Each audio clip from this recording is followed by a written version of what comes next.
Hello, and welcome to this very special episode of the Messages of Hope podcast. I have great gratitude to podcaster Alec Zeck for allowing me to take an interview he did of me in his studio in Austin, Texas, not too long ago, and put it on my YouTube channel so that more people can learn from it, enjoy it, and feel the energy. A little bit about Alec. He hosts a podcast called The Way Forward. Let me share his mission statement with you. To educate and empower people from all walks of life to connect with their inherent divinity, natural healing capacity, and innate freedom, while dissolving societal conditioning and seeking truth, fostering a deeper sense of coherence within themselves and the world. And coherence is what you're going to experience in this, what someone called luxuriously long interview. It runs over 2 hours. You can stop it and start it as you wish. But I know you will feel that the deeper we got into this conversation, the deeper answers flowed from spirit through me.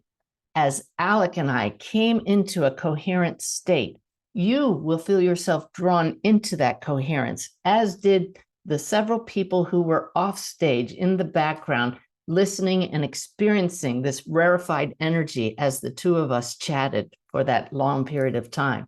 In fact, afterwards, Alec and one of those presents were conversing, and they said, let me get their quote for you here, that I put all of the spiritual puzzle pieces together for them, how in this one long conversation, everything suddenly made sense. There was another really magical moment in this interview. I didn't know that Spirit was using me to validate a question that one of those present had asked Spirit for her own spiritual journey. Just after she asked that question, I was in the midst of telling a story, and I turned and locked eyes with her. That was Spirit knowing she needed to hear those exact words, even though I didn't know that they were the answer to her request for a direct response from Spirit. Perhaps you'll see that moment, because when I turned, instead of looking at Alec and looked directly at her, it turns out I was looking directly at the camera. So perhaps that message that I'm giving at that moment will be a sign or a validation for you as well.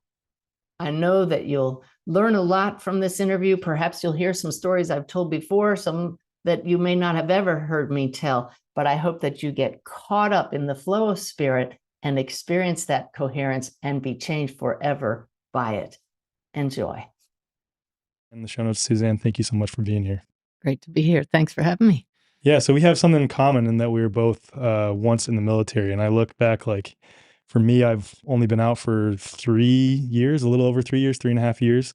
And it already feels like a lifetime ago. So I'm sure that's the same for you. But how did you go from being a commander in the Navy, an aide to the chairman of the Joint Chiefs of Staff, to now doing what you do? Well, September 11th was a big catalyst for me. I was in the last aircraft in U.S. airspace flying to England. The chairman was going to be knighted by Queen Elizabeth when we got word of the attacks. And at his command, I went up to the cockpit and said, take us back to the Pentagon. And the pilot looked at me and he said, Commander, this flight path is going to take us right over Manhattan. And by that point, every other aircraft in U.S. airspace had been grounded. We were the last aircraft in U.S. airspace. We flew right over this billowing smoke coming up. I have pictures of it that we took. Then we landed at Andrews Air Force Base outside Washington and had a police escort through the deserted streets, going across the Southeast-Southwest Bridge to see smoke billowing out of the Pentagon that we had left only hours earlier was just surreal. So we went into the building, the chairman got a big briefing, and then we walked to see the site of the impact. And I stepped over jet engine pieces in the grass and stood there staring at the gaping hole in our office building. That was the start of my journey when I started asking, why were some of these people, my colleagues, in the wrong place at the wrong time? They were here this morning, going about their day, and now they're gone. I didn't know where they'd gone. I had never dived into the afterlife. I was raised with no religion. I had no way to get answers. That started me looking for answers, and I went down the traditional religious path And it just wasn't satisfying. So I put it all away and put in my retirement papers. They issued everybody at the Pentagon gas masks. And I just said, I have fulfilled my duty here. I want to live my dreams while I can, unlike a Navy commander at the Pentagon who was killed on 9/11, 2 weeks before retirement. And my husband and I had dreamed of sailing into the sunset, and that's exactly what we did. We sailed off on our sailboat. We'd sold our house and our cars, and life was rather idyllic. And we crossed the Atlantic Ocean in our sailboat, got that check in the block, adventure. And then life caught up with us with the death of my stepdaughter, Susan. She was a sergeant in the Marines, stationed at Cherry Point Marine Corps Air Station, was crossing the flight line to report to duty one morning, and out of the blue, literally blue sky, a bolt of lightning struck her and killed her. My goodness. And she was 6 months pregnant with our only grandchild. So we flew back from Croatia where we got the news. And, I had run away from people's grief at 9/11. I actually volunteered, Alec, to be an escort during the memorial service at the Pentagon. Big mistake, because I didn't realize I couldn't handle other people's grief. I didn't know what to do with that. And suddenly, that wasn't other people's grief. It was our family's grief. Incomprehensible to me that Susan was gone until I saw her body in the coffin. And I knew there is something within all of us that gives life to us. Her body was just so different. It was just missing her vitality. And I know now that we are souls now, and the soul knows certain things. And these have a way of percolating to the surface. And in that moment of looking at her lifeless body, my soul was obviously telling me, Susan still exists. Go find her. And that's what I began doing that week. This was 2006 when meditation was not as common as it is now. But somehow, again, the soul speaking, and I would not have put it in those terms then. I just felt driven to sit quietly and say, Susan, reveal yourself to me. And I did that every day without fail. And I fell asleep the first 3 weeks every time. This is like, my body wasn't used to slowing down and relaxing. It's like, nap time, right? And where did that come from? The inspiration to do that every single day, and without the, let's say, logical understanding that any of this would happen. Especially being that you were in the military, you were probably, I'd imagine, left brain leaning. Very. And given that, what gave you the impetus to sort of begin doing this meditative practice and trying to connect with Susan? Besides just this inner knowing of the soul, which I didn't know was a soul, I would say it was a book that I had just happened to find about 6 weeks before Susan passed, when we sailed through Italy and stopped at a Navy base, U.S. Navy base, and they had a used book table. And I grabbed a bunch of them because books in English were hard to come by. They didn't have Kindle in 2006, I don't think. And I found a book by this medium named James Van Praagh, who's actually quite famous. And reading about that, most likely that's what sparked this awareness that, okay, maybe the spirits exist. I thought it was silly when I read that book. I thought, he's talking about people doing things in the afterlife that we do here. I didn't want my husband to see that book. He's a retired Navy captain.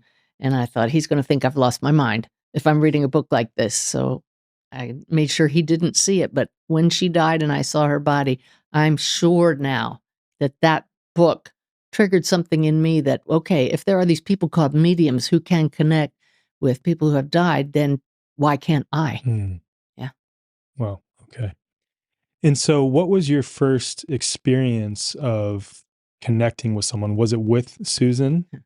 It was not. And in fact, Alec, it's only about a year or two since Susan came to me. She's come to me many times on this path. And she said, Suzanne, I didn't come to you right away because I wasn't supposed to. If I had come to you right away, it would have been mission accomplished. I know Susan exists now, and I would have stopped. She's right. But instead, I was so determined I'm going to communicate with you. I'm going to talk to you. I'm going to know you're here. That I didn't stop. But along the way, I didn't realize I was learning to expand my consciousness. I was starting to attune to different levels of being in the whole field of consciousness. So, well before I connected with Susan myself, I took my husband to a medium. I found a woman who I knew didn't know us. I didn't give her my last name. I said to my husband, we're going to see if Susan exists. That woman brought through irrefutable evidence that Susan was in the room with us. You know, there's a young woman here in a brown uniform. She's calling you daddy, sir. The clincher of that session was when this medium said, and she's bringing with her a little baby boy who she wants to introduce to you. Susan was going to have a boy. We knew that. I mean, I was sobbing. My husband started sobbing. There was so much more evidence in that session, things she could not have known about Susan, especially when she said she's getting ready to leave now, she says, but just for a little while. And Ty is my husband's name. She says, Ty, this young woman has just crawled onto your lap and put her arms around your neck and her head on your shoulder like this. Alec, that's exactly what our tough as nails sergeant used to do. And it's the last thing she did when we saw her. Wow. Before we went back across the ocean. We came back for her wedding 7 months earlier. That's what she did. So that changed my life.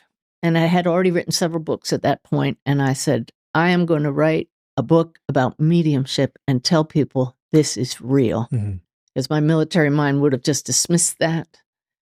But we couldn't deny it. There was no doubt that Susan was in that room. So I wrote the biography of 2 mediums. The second one, Janet Nohavik, teaches or taught. She has passed now. She taught mediumship. So I said, well, if I'm going to write your story, I need to sit in your class and take notes on what you do. She went through systems that anybody learning mediumship can do to connect reliably, repeatedly with those across the veil. I was fascinated. I thought, you mean you can learn this? Because I was under the false impression you have to be a born medium, aware of this ability from childhood, which I certainly was not. So I'm fascinating writing notes. And she said, oh, there's a spirit here. I want somebody to come up and use the system I just taught you all. And I'm like, oh, this is going to be fun to watch this. And she went, Suzanne, come up front.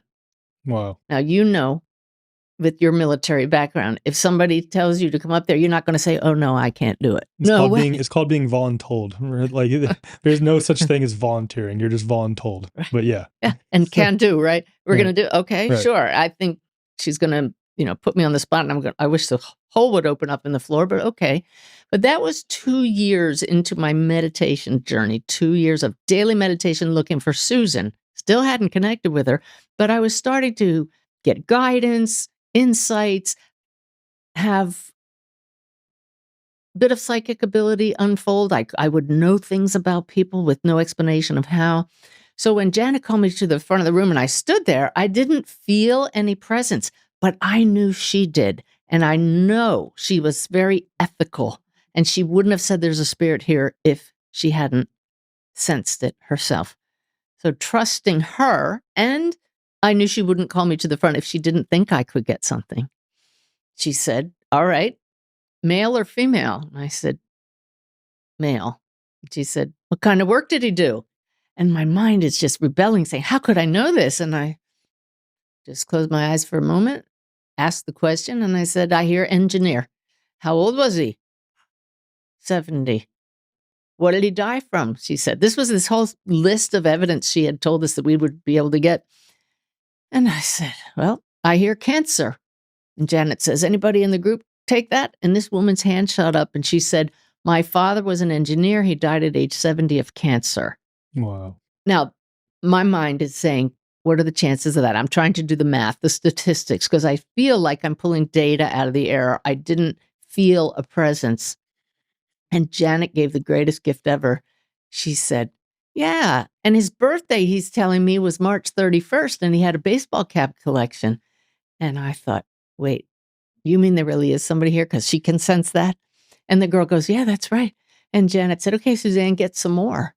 It's like, what do you mean more? That wasn't good enough. Mhm. 4 pieces of evidence. So I don't remember exactly what came next. Then Janet gave some more, and I looked at her and I said, may I sit down now?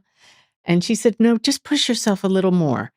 And it was all of that meditative practice that had allowed me to just still the mind in those moments of just listening and looking and noticing what popped out that wasn't my thoughts. And what popped out was an image of black patent leather shoes, and I heard twinkle toes. So I shared that, and the girl in the audience said, my dad was a ballroom dancer, and my mom called him Twinkle Toes. So this is before I even connected with Susan, and I thought, you mean I might be able to bring comfort to some family like that medium brought our family in the reading? I said, Janet, I don't want to just write about your life. I want to take all of your classes. And I did. And then I ended up going to England and studying where she studied with Mavis Patilla, one of the best mediums in the world. She also died 2 years ago, within a month of Janet. And so I learned how to connect very clearly with other people's loved ones. Susan did eventually come in. Astounding evidence she gave me to validate to her dad. This is not me making this up to make you feel good, Ty. But the mediumship was just a stepping stone in my journey. It's what showed me we're all connected. It's what showed me we're all souls now, because it's not a human connecting with the soul in mediumship. It's soul to soul communication. And it's what showed me that because we're all souls, we can all bypass the filters in the brain and access higher consciousness at will if it serves the greater good. Wow. So I want to jump right into some questions about mediumship, if that's okay. Then we'll get to the other stuff.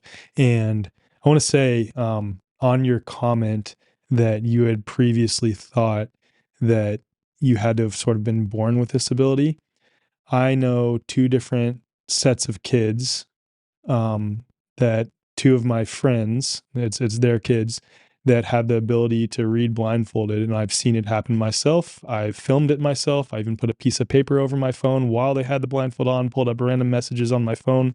They read every word on my phone. They were playing catch with each other. And one of my friends teaches these classes on Zoom to a bunch of other kids. So I know that this is an ability that can be cultivated. So I'd imagine it's the same when it comes to mediumship, that everyone has the capacity to do it. Just like, Michael Jordan has a greater capacity to jump from the free throw line and dunk than some other people. It may be the same when it comes to something like this. Some people might have a higher capacity to learn something like this than others. Is that kind of how you view mediumship? It is. I usually use the analogy of Mozart. Everybody can learn chopstick, but not everybody's going to be a Mozart. But it also is a matter of how committed you are to training your mind to access these expanded states. And is it a calling? Because it is a bit of a gift. It's an ability we all have. But I'm just so grateful to Spirit for the way the evidence comes through to me. I will tell you, this morning I did a reading, and I haven't been able to do many in the last month because we're traveling every day. And I had to call it off. Every single thing I said, the woman said no. Wow. And that just, I don't want to say it doesn't happen to me. It's almost impossible to get nothing but no's.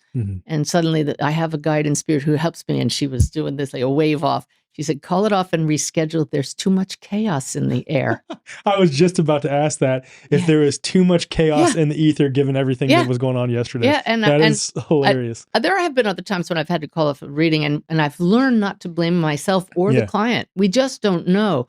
But I can always tell, refer to someone else if that happens, or redo. And I was told, absolutely, just reschedule. And I can't wait to see how it goes then, because when that connection is there, it just flows. And it's wondrous. And it's a two-way, real-time conversation with a sentient, creative, clever being who's still here. But there was nothing. Well, so this brings up my next question, actually, because you're talking about how, there's too much chaos in the air yesterday. And I look at it in terms of science prior to the 20th century, really maybe part of the 19th century, was all in agreement, the scientific community, so to speak, were virtually all in agreement that there was a fifth element, ether. And ether, when you bring that back into context, acts as a medium that we're all swimming through right now. And that makes much more sense how Tesla's technology works and how these psychic, seemingly supernatural abilities can work, because there is an actual medium that we're able to pull and exchange information from, and possibly the Akashic records exist within that, or is fundamentally an aspect of it. But you also talked about how when you first were channeling, you felt like you were pulling data out of the air. So my question is, do you think that this is going to be a multifaceted question? Do you think that you can claim with certainty that you are discussing with these beings that are beyond? Or is it possible, have you left any room for the possibility that there's just an imprint of them left in the ether that you are communicating with? I have examined that very carefully, and I know it is not an imprint. I could go to a cemetery and possibly pick up imprints of energy that are there. Oh, so you've been able to sort of distinguish between an imprint versus the being, essentially. I have not had the experience of an imprint. I know it's possible. One of the biographies I wrote was about a medium named Anne Gaiman, also passed. She could absolutely feel imprints. That's why I know that's possible. But what I differentiate from is picking up information from somebody else's mind, like a client's mind, versus an actual conversation with the spirit. There is a liveliness. There's a personality here. We are interacting. They just don't have a body. Whereas if I just tuned in and I could pick up on the fact that you have this loved one across the veil and this is what they were like, that would be an imprint in your energy field of someone with whom you've interacted. So it almost gives you the same feeling in your body in a different way as if you were having a conversation with someone. It is. Yeah. And we are. That's yeah. Okay. That makes sense. Yeah. And so when it comes to mediumship, can you share some of the most compelling stories that you have on your journey of acting as a medium? I mean, that one you just shared about your first experience, that's pretty compelling in and of itself. Oh, but some other ones too. I have so many. So I ask, and the one that comes to mind right away is this woman who came to me in person at my house when I was really new on this journey. And she sat down in front of me, and turns out her doctor sent her to me. The doctor didn't know how else to help her. But I didn't know any of this beforehand, and I just tuned in, and I said, "Oh, you have a husband who passed." And she said, "Yes, I do." And I said, "He's giving me a pain in my head. I actually feel the symptoms of how loved ones pass." I said, "He showed me a sudden bursting. This feels like an aneurysm to me." And her eyes got really big. "Yes, he passed from an aneurysm." And I said, "He's telling me he's so proud of you because you're going to travel for the first time since he passed. You're traveling on your own to England." She looked at me and she said, "How do you know that?" See, that's indicative of a conversation right there too, right? No, like it gets better. That can't be an imprint. It gets better. Okay. And I said, "Because he's right here and he knows that because he's still with you." And we went on, and he had things to tell her because she didn't get to say goodbye, which he knew about and wanted to let her know certain things. And as we were coming near to the end of our time together, I said, "Your husband just said, word for word, this is not an imprint, don't you dare take those pills in your purse." And her eyes got really wide, and she said, "Nobody knows that I stopped at the pharmacy on the way here because if I hadn't heard from my husband, I was going to take all those pills." Wow. But he knew. Yeah. And that was no imprint. Wow. Yeah. Wow. I have lost count of the number of people who said my work has saved their life. Because people get in a really dark place when you think your loved ones are dead and gone. The body is dead. They are not gone. Phenomenal story. Oh, it's a little long, though. Oh. It's okay. If you have time, I got time. Okay. So I was giving a talk based on a book I wrote called Wolf's Message, which we should talk about Wolf later. Yeah, I got that as a note. We're making a documentary about him right now. Be out next year. But I used to give a presentation called Heart Gifts based on Wolf's Message, a young man named Wolf. And I gave that talk in Arizona, and this one woman went rushing out of the venue. Her heart cracked wide open when she felt the energy in this presentation. heard the story, could not deny we are all souls, and she didn't know what to do with that feeling. That was love that she had just bottled up her whole life. She was gay, overweight. Her father just demeaned her whole life. She hated herself. And all of a sudden, all this love that's already in her just was trying to come out. And she felt the love coming from spirits that were all around. She wrote to me the next day and said, I don't normally write to authors, but I don't know what to do with this feeling. And I don't normally channel my guides just like that. But I said, I have a download for you. And I recorded it, sent it to her. And the guides had said, you are having repeated medical problems in the gut area from diminishing your own personal power. She had cancer 3 times in that area. She ultimately passed from bile duct cancer, 2015. Her name is Brenda, but we befriended each other. She would write these really long emails to me, and I didn't have time to answer back. And then there's this other woman named Lynette who would write these really long emails, and they had similar backgrounds. I played matchmaker, even though Lynette's not gay. They became soul sisters, and they would then send these long emails to each other, and they became self-proclaimed my number one stalkers. They followed me to my events around the country, and Brenda started studying mediumship with me and with some others, and then she passed. Within hours of passing, she's right here, Wow. sitting next to me, hours. Talking in her voice, she was funny and sassy. I can feel her right now. And she's telling me what it was like to pass and how wonderful it was to be free of that cancer-ridden body. She's saying, Suzanne, I'm right here. There's nowhere else to go, which is profound in itself. Telling me that she was traveling around visiting all of our friends at once. She could bilocate, trilocate. It was fascinating. And I said to her, Brenda, you know, there's not a shred of evidence in what you're sharing with me. I've never been more sure that you are right here, that anybody is right here, because she was a force. Mm-hmm. And I said, you need to give me some evidence. So when I tell Lynette and all of our friends that you dropped in on me within hours of passing, that this is really you, because that's how it works. We got to get the evidence. So you could just feel her kind of go like, okay, fine. You know, she doesn't need to tell me how she passed, all the list. Right. She just goes, like my boa, and she flicks her hand back like she's flicking back a boa, like a scarf, like a movie actress would wear. I had no idea what she was talking about, but I'm typing this whole exchange as it's happening, and I typed down like my boa, and I typed, what? And she didn't explain. She just went right on to saying, Suzanne, I'm talking to you now because I cleared out all the gunk, the emotional stuff, the blockages in my system. She'd had a healing, an energy healing a month before she passed. We all thought she was healed. It cleared the chemo brain. She could meditate and concentrate again. And then she passed. She said she was healed. And it was because all the love that was inside her was able to come to the surface, and she passed loving herself. She's immediately communicating with me from across the veil. She just now said, yeah, and I'd studied mediumship, so I knew how to do this. So I immediately wrote to Lynette. Nowadays, I'd call Lynette in the middle of the night. She became my dearest friend and assistant for 6 years. But I emailed it to Lynette, and I said, I know you're going to know what do you like my boa means. I know you will, because it's just in my awareness. So I wake up at 2 a.m. I wonder if she answered me.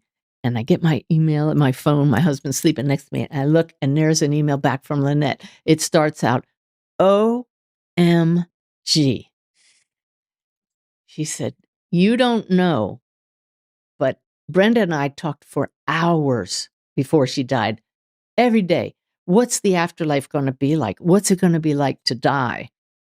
And Lynette said that Brenda would say to her every day, tell me about Jaja.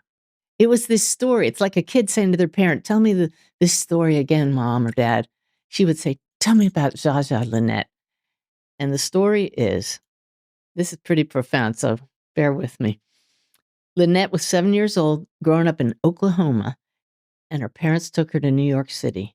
She was all excited because she was going to get to see the goddess, Zsa Zsa Gabor. They go by the Playhouse on Broadway, and there's a big playbill poster on the wall. And little Lynette looks up at that and was crestfallen because that didn't look like Zsa Zsa. She's dressed like a farm girl, no makeup, no fancy hair. It's like her dreams were shattered. They go to leave. They walk around the corner. The stage door opens. True story. And out steps Zsa Zsa Gabor. And she looks like Zsa Zsa. And she's wearing a boa. And Lynette would say to Brenda, every time she told her this story, I know that these bodies are just the costumes for our soul, that we can dress like a farm girl or a mailman or a fireman or whatever. But when this body dies, we take off the costume and step back into our magnificence, boa and all. Wow. So here I am talking to Brenda for the first time, hours within her passing. She's telling me I'm free of that body. Everybody's saying she's gone. Oh my God, she's not breathing. And I'm like, gone where? I'm looking at them all. This is how she's talking to me. That clearly, this is not an imprint. This is a very live soul. Right. And I ask her for evidence. She doesn't want to tell me things, all kinds of things I don't know, but she knows I don't know that story. So in 3 words, she gives a message for all of us, like my boa. Mm-hmm. In other words, hey, right. I took off that cancer-ridden costume, and here I am in all of my magnificence. I believe I tell that story at the beginning of my book that you have right there.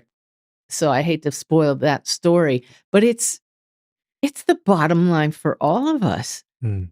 This is why mediumship is just what I do, but I'm a spiritual teacher first and foremost, because it just shares the awareness for all of us, who we really are and how to graduate and go to the head of the class. Love yourself now. Find what's already within you and share it with others in service to each other and spirit. Beautifully said. Beautifully said. I'm really rambling. No, you say you're really rambling? Mm-hmm. No, you're not. That was great. Well, I'm just not giving you a chance. It makes my job way Okay. easier. This is incredible. And I do have plenty of questions though. I want to eventually get into the nature of reality, life and death, and things like that as well. One of the things that you said though, with respect to Brenda, is that she cleared out all her gunk, obviously dealing with those stomach issues, the cancers multiple times, just prior to her passing.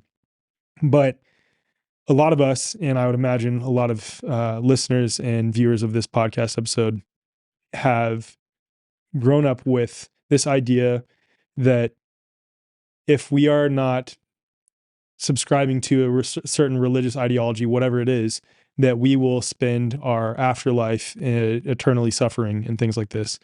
And I've had some conversations with people who recontextualize the original Hebrew meaning of hell, for example, as Gehenna, which is a place outside of Israel that, the people at that time dumped their trash that had nothing to do with eternal damnation. But the point being, nonetheless, many of us are both worried about what happens after this life and also sort of taking in this conditioning. The other thing that I want to bring into this, I'm kind of creating a framework here. Can I need to comment on what you just said. One of the things that Lynette and Brenda had in common was they were both raised by the same pretty traditional religion and were taught from age five to say, I am a poor and worthless sinner. Yeah. And Lynette had such a profound fear of death because she was sure she was going to go to hell. But when I met her, she was permanently, or so she thought, crippled, wearing the kind of crutches that go up your arm. She was the crippled lady because she was too afraid to have knee surgery, and that would have helped her. She hadn't flown for 30 years because she was afraid she would die if the plane went down. Terrified of death. through my work and mediumship, she came to know that's all BS. Mhm. If you read my book, that stands for belief system. Belief system. And she'd bought into it. She had the surgery. She made a video of those crutches sailing through the air and into a dumpster. She now flies all over. She's flown to England with me to teach a class. She says, I'm free. That's what, when my guides first came through to Brenda, they gave her a mantra. I am free. I am free. So you have to learn to study your BS. Were you told that? What's your personal experience of reality? Start questioning. I love that you said personal experience too, rather than like what's my truth. I struggle with the concept of my truth because I think there's objective truth and there's opinion about what is objective truth. And I'm not saying that any of us can ever know objective truth on any given situation or of the nature of reality itself, but I really appreciate the opinion of objective truth there. What's my direct experience in this life or beyond life telling me? The question related to hell, I totally agree. BS, like belief system, another word to put in place there. But I interviewed this guy named Vinnie Tolman who had what's called an after-death experience, which is a small subset of the near-death experience community who are legally pronounced dead, zipped up in a body bag. And I read his book. Yeah, it's a pretty incredible story. So that was in episode 4. For those who are listening and watching this, if you want to go back and check that out, episode 4 of the Way Forward podcast. And he mentioned that his experience in, let's say, for the lack of a better term, the realms beyond, or what most refer to as heaven, there are these little orbs outside of heaven that he referred to as pearly gates. It almost looked like pearly gates. And of course, in order to enter beyond, you had to reach a certain frequency in order to be able to get there, right? And he was able to sort of peer into one of these orbs that looked like pearly gates, right? It looked like the pearls on a pearly gate. And there was someone in there that was very clearly working off their karma. And for Vinny's experience of this, it looked like he was peering into an orb where a guy was dressed in 1920s, 30s sort of New York attire, Italian guy, and he was just screaming, screaming, screaming. And Vinny instantly knew that he was screaming at his son, right? And so this guy was sort of working off his, karma, if you will. And then the moment he had reached the threshold of working that off, he became aware of where he was and then moved beyond those gates, so to speak. So when I think of like cleared out all the gunk, obviously there's gunk that we accrue in this lifetime that is physical. And oddly, or not oddly, but more so, I guess this is no surprise to me, a lot of that physical gunk is the result of emotional and metaphysical gunk. Overwhelmingly, I've said this on a number of episodes, that I think our health issues physically and mentally are largely a function of our emotional state, our mental state, our spiritual state.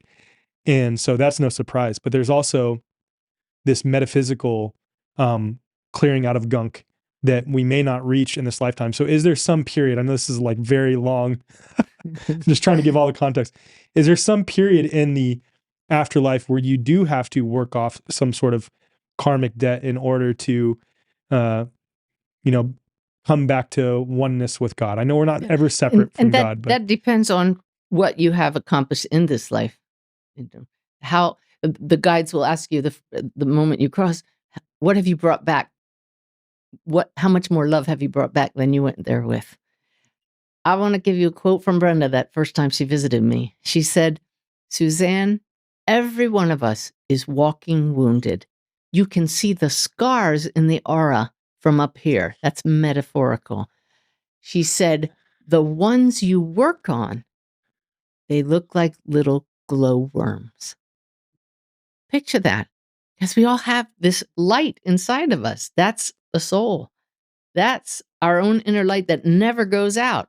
And so it gets occluded, clouded over with our gunk, with our thoughts. And we all have it. We come here and it's part of being human, to be traumatized by other humans. Like one of the whole points of the experience. So it's really timely that you asked this question about the afterlife, because I received a download of what is the afterlife like There's a noted NDE researcher named Dr. Kenneth Ring, probably the expert in NDEs. He asked me, what do your guides say about the afterlife? So I asked them, and I just recorded that, even though I got it years ago, and put it on YouTube. Actually, it'll be up in just a couple of days, but by the time this airs, it's already up. And it's called The Afterlife, What Can You Expect? And it talks about orbs and different layers and how high you go and what you take with you when you cross. So it's going to be different for every person. I have only encountered 2 people in a reading who were truly what we would call evil while they were here. And they showed up metaphorically to me. It probably would have appeared very different to other people, but these 2 men in 2 separate readings came in looking like they were cocooned up to here, accompanied by very loving beings like angels. That's how it appeared to me, so I would understand this. And they showed me that these 2 men had perpetuated such evil acts, their energy was not yet allowed to merge back into the field of others across the veil until they'd worked it off. And coming through in the reading to share their apologies, make their penance with their loved ones here was part of the way they were going to work that off. Wow. Yeah. This is, we're talking a level of evil that I said, your father, this one wasn't even allowed to talk. The angels spoke for him. They said he was truly a monster. Wow. And she said, yeah, I called him a monster. He raped and murdered numerous teenage boys. And yet, here he came accompanied by loving angels. Yet, again, he had to do the work to clear his energy field himself, as do we here. And we all make mistakes, and we learn by trial and error.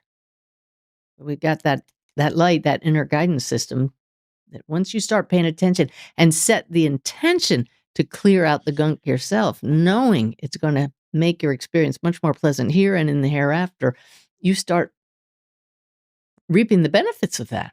As a medium, when I realize that my own personal stuff is what's going to filter out my connection, I want to be the clearest possible instrument for spirit. So anytime I catch myself saying something snarky to my husband, I'll say, where did that come from? I don't want to do that anymore. I don't want to be that person. And I go into meditation and I ask my guides, where did that come from? Because I don't know. And then you see.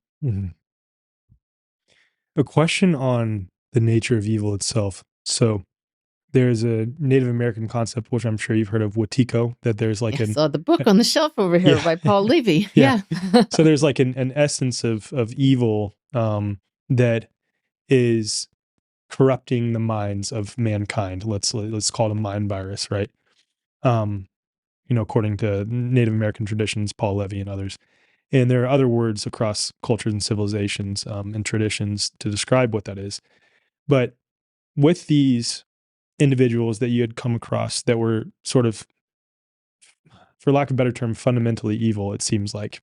And I don't want to say fundamentally because I wouldn't agree with fundamentally. What is the term you would use there? Because I would say they are completely blocked and to the awareness, ignorant of who and what they are. Yeah, that makes more sense, especially because they're being accompanied by angels here.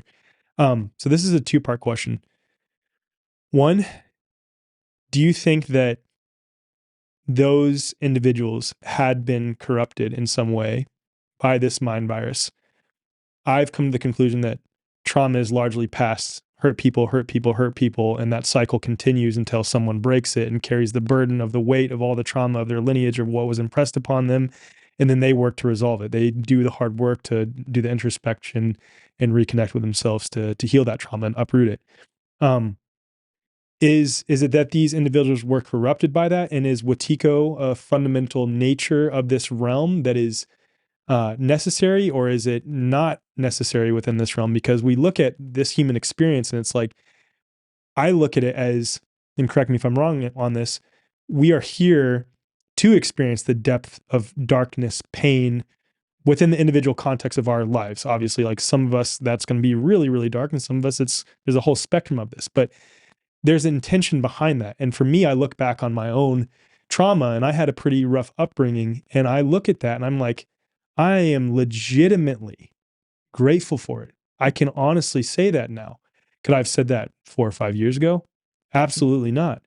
But now I can say that I'm legitimately grateful for that because it gave me the context for the depth of love and how important that is. And so, yeah, I know I threw a lot at you. That was like 7 questions in one. I can't speak to Wetiko at all. And I started reading the book and it just wasn't time for me, and I set it aside. I have absolutely asked my guides, and I channeled them for years now, and I trust what they say. Anything I say, just test it in your heart. Do people come here knowing they're going to murder? Is there if there's a thing called soul's plan, do they come here and that's part of their plan? And the guides said, absolutely not. However, they would know they're stepping into a lineage where they're going to choose they are choosing parents who could very much lead to some trauma there.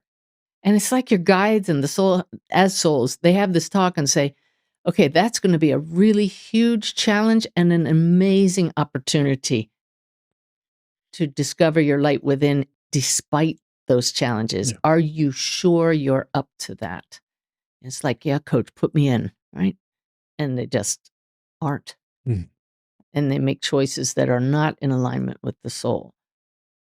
And there is a lot in the whole the noosphere. Are you familiar with that term? No. Yeah, the collective field of human consciousness. Got it. Okay. Yeah, there's the light and the dark. When you say we come here for the darkness, we come here for the fullness. The fullness of the human experience. I was riding a mountain bike after a weekend workshop. I went out with my husband. I said, just got to get out in nature, get out in the trees on this nice flowy trail and just relax and re-energize. So we're having this great ride. It's flowy, it's buttery. I don't know if you know that term for mountain bike riding. It's a snowboarding term too. So, and then all of a sudden the trail gets a little more technical. Just roots, rocks. I'm having to really pay attention now instead of just vegging.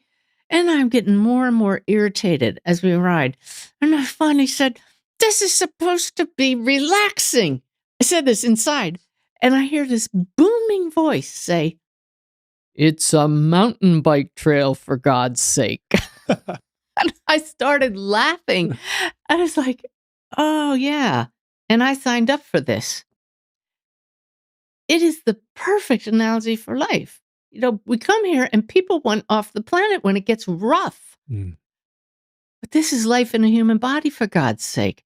The soul came here knowing it would be smooth and buttery at times and rough and rocky and very technical at other times. And that's how we grow, learning to master the ride. Yeah. And it's challenging. And sometimes you just want to take a break and step off the trail. And you can do that in meditation. Mm. And go back up on the balcony and look down on the drama and say, isn't that interesting? I did sign up for this. How can I do better when I get back on that bike or back on that stage? I'm mixing metaphors now, but it really helps with my book there that you have, The Awakened Way, making the shift to a divinely guided life. That shift is stepping onto the balcony. That shift is getting off the bike for a few minutes and just going to that place inside where there are no bumps. There's just peace. Mm. That's the shift that'll change your life. So beautiful. So well said. And for the people who are watching, listening, since she's brought this up a number of times, I think it'd be wrong of me not to say what this book is. It's in the show notes, The Awakened Way, Making the Shift to a Divinely Guided Life. So all of the info on that will be in the show notes. I have so many more questions related to mediumship and channeling and the nature of reality and the purpose of this human experience. So the other thing that comes up a lot when it comes to mediumship is the difference between mediumship and channeling. Do you distinguish between the two? I definitely do. Yeah. In mediumship, the medium is an intermediary, the voice for those who are here. You're like a telephone operator. You're reporting what the other person is saying, reporting it. In channeling, you get this first person, the eye of the medium, out of the way, and you just let higher consciousness, in whatever form it's showing up at the moment, speak through you. Yeah. It's a cooperative engagement. Now, sometimes in mediumship, I will blend so well with the spirit that's here. I take on their mannerisms. I take on their posture. I get their symptoms. Have as you I had said. that happen before? When Yes, you're, I have. yeah. And you should see the look on like this one parent's face when I was this kid and I started saying, just talking like this. And they're looking, they said, that's our son. Oh, wow. And you become them. Yeah. That's a form of channeling, but the kind of channeling that I do when I get out of the way completely and let my guides talk is a whole other level. And the energy is so much higher. We've had spontaneous physical healings from people in the audience when I channel my guides. A woman with facial paralysis for 33 years went to one of my sessions and left, and it was gone. Wow. And the document about the afterlife, what can you expect, that I just put online, that has that energy. It carries that higher energy that we can all learn to tap into. Wow. Wow. Wow. Wow.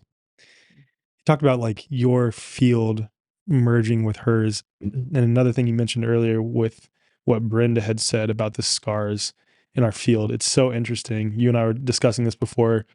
Someone who's also on the Shift Network, Eileen McCusick. I almost called her Dr. Eileen. Eileen McCusick.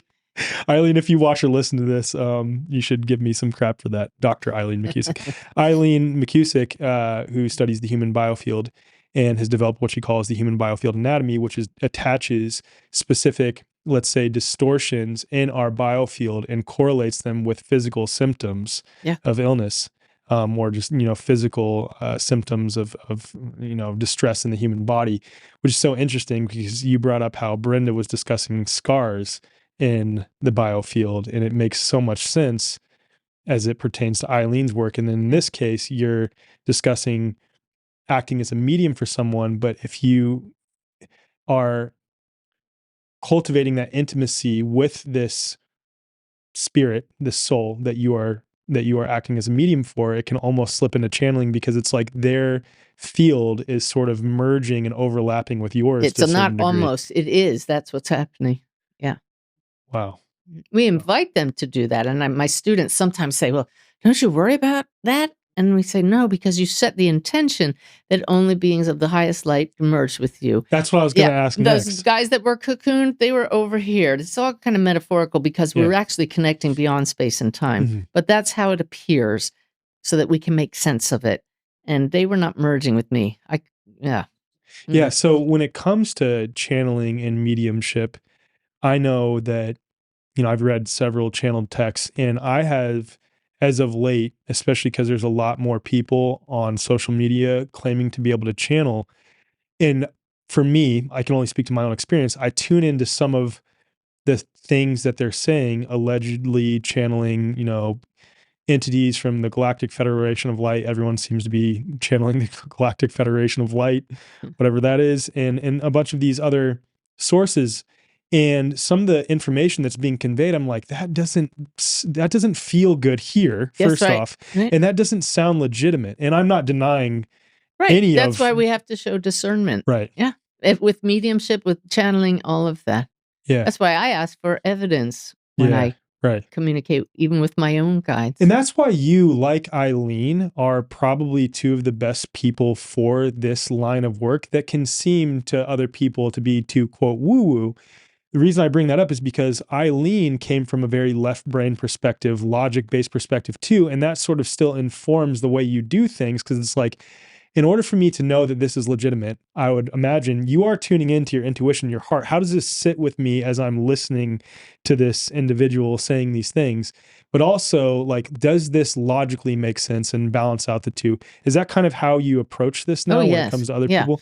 Most of the things that my guide Sanaya say through me in channeling are philosophical and spiritual, and there's not a lot of evidence. But I just know from the energy, and it's very helpful to the audiences, that it is legitimate.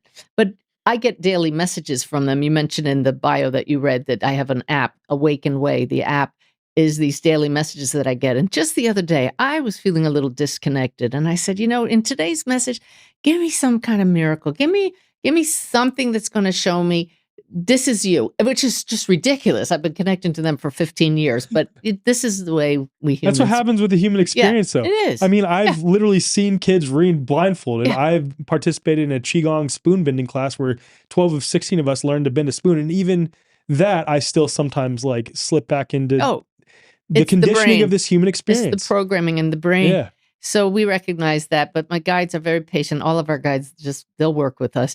So they gave me this beautiful message about how to get back in balance by going out in nature and communing with trees and the bushes and plants.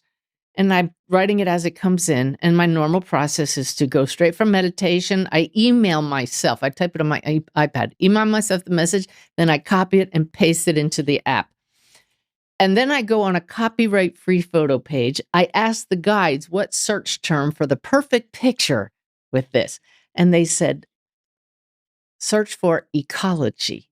Okay, I type in ecology. Up comes this picture of a tree, a little full tree with roots in a sphere. And they said, that one. They're like 20 pictures, but they go, that one. Okay, great. So I post that. 1 hour later, I'm checking email, and in my inbox from some spiritual organization is a big announcement. Today is World Love a Tree Day. And the photo was a full tree in a sphere. Wow. And I said, good one. Thank you so much. That's incredible. It's just this web that we're part of. And this is why I trust beyond any doubt my guides. Mm. How did you first start connecting with them? Well, we all have spirit guides. I know it's woo-woo. Oh my gosh, this Navy commander went kicking and screaming to believe in spirit guides. Did not want to believe in spirit guides. It sounds woo-woo, but I would be doing readings for people bringing through their loved ones, and there's this guide talking to me saying, this woman has cancer. You need to tell her that. And I'm like, I'm not going to tell her that. And then to find out that they do, you learn to trust. I tell a story in I believe it's that book. I have a new book also called Mediumship. I think it's The Awakened Way. I tell a story about how my guides absolutely knew where I was, knew where I was going the next day by leading me to an amazing experience. So yeah, I came to believe that spirit guides are real. But I was sitting with some friends, 2 friends, one day in my house in 2009, I think. And we were trying to just connect with spirits. And all of a sudden, this masculine voice tells me to start speaking. And I ignored it. And he says, speak. And I silently said, about what? But he just said, speak. And I opened my mouth and these words started coming out. And it grew from there. And we had a group of friends, 12 of them would come to my house weekly for years to help me develop that ability. And they would ask the guides questions every week. And they answered immediately with no pause. And it was always satisfying. And there was evidence in there, such as this one. I remember my one assistant saying, you know, my daughter she has these cold-like symptoms. And the guide said, diabetes. And everybody's like, that's not a cold-like symptom. And they said, her diet is too rich. She needs to change this, check her blood levels.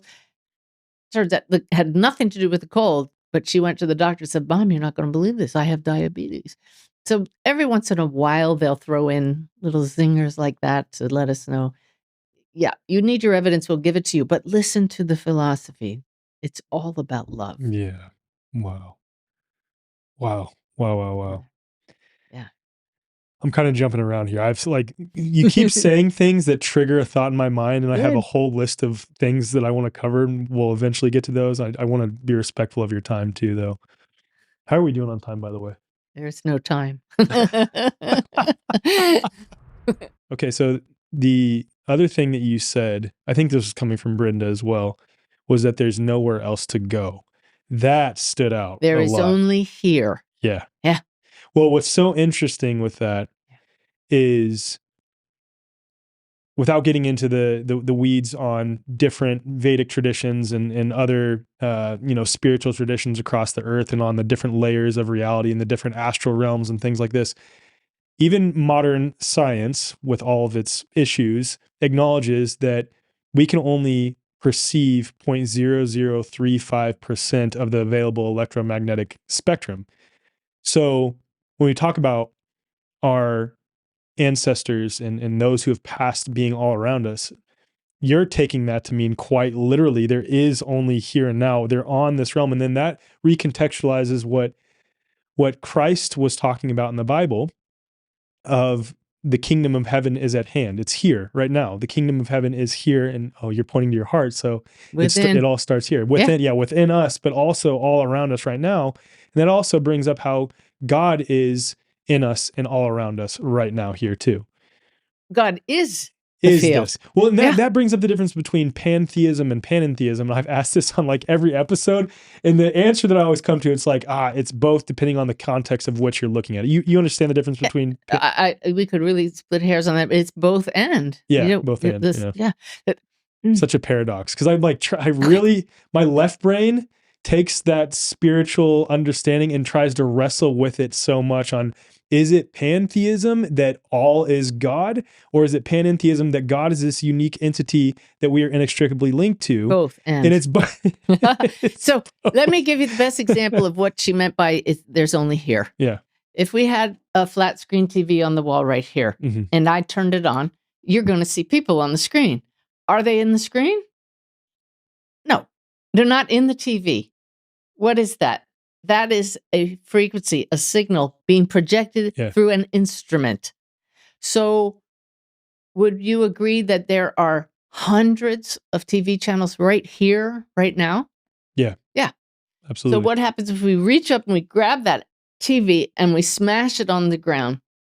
Where did the signal that was playing there go? It's still there. Yeah. You are an instrument through which the energy fields, the frequency of your unique signal plays. Yeah. If this instrument breaks, where did your signal go? It's still there. That's it. But we have different channels playing all the time. That's the spectrum of consciousness.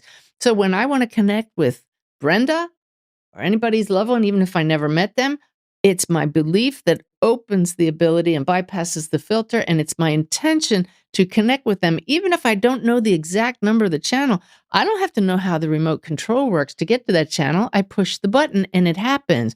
Intention is pushing the button. And I say, okay, come merge with me now. That's the shift. And here they are.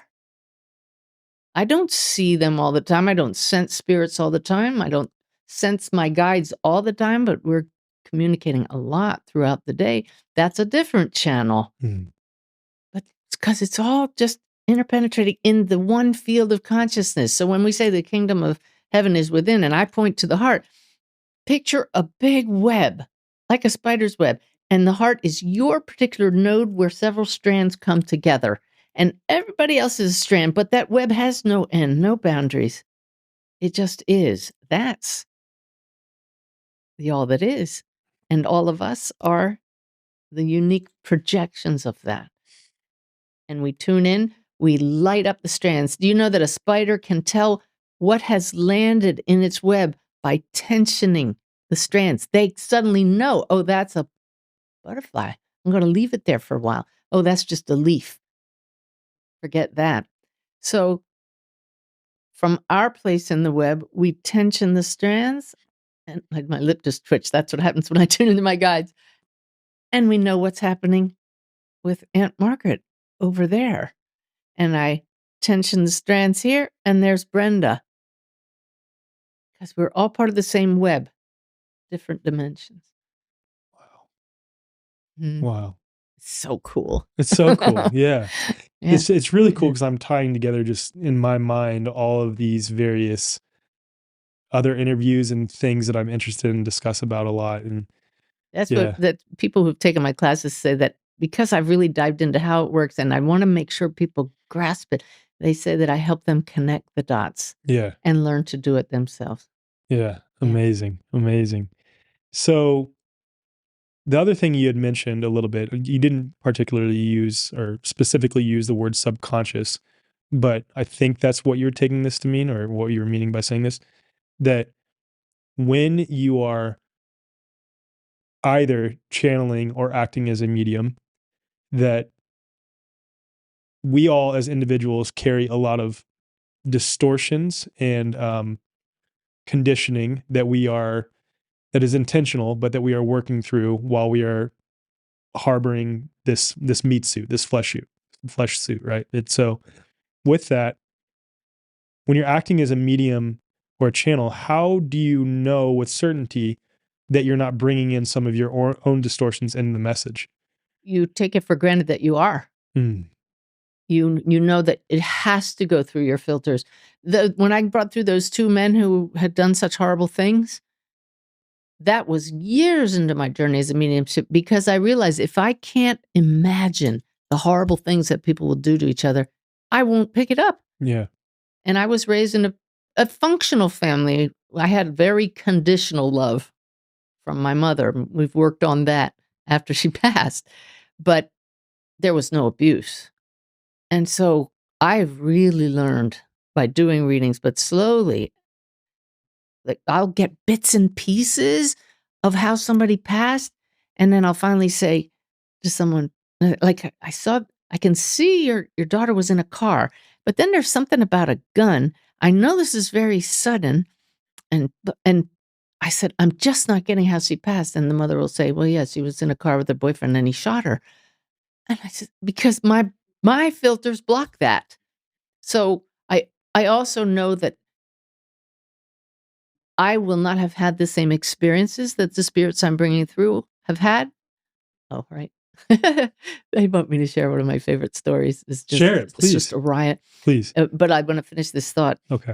That and so I've learned, and I teach my students to objectively report exactly what you're sensing.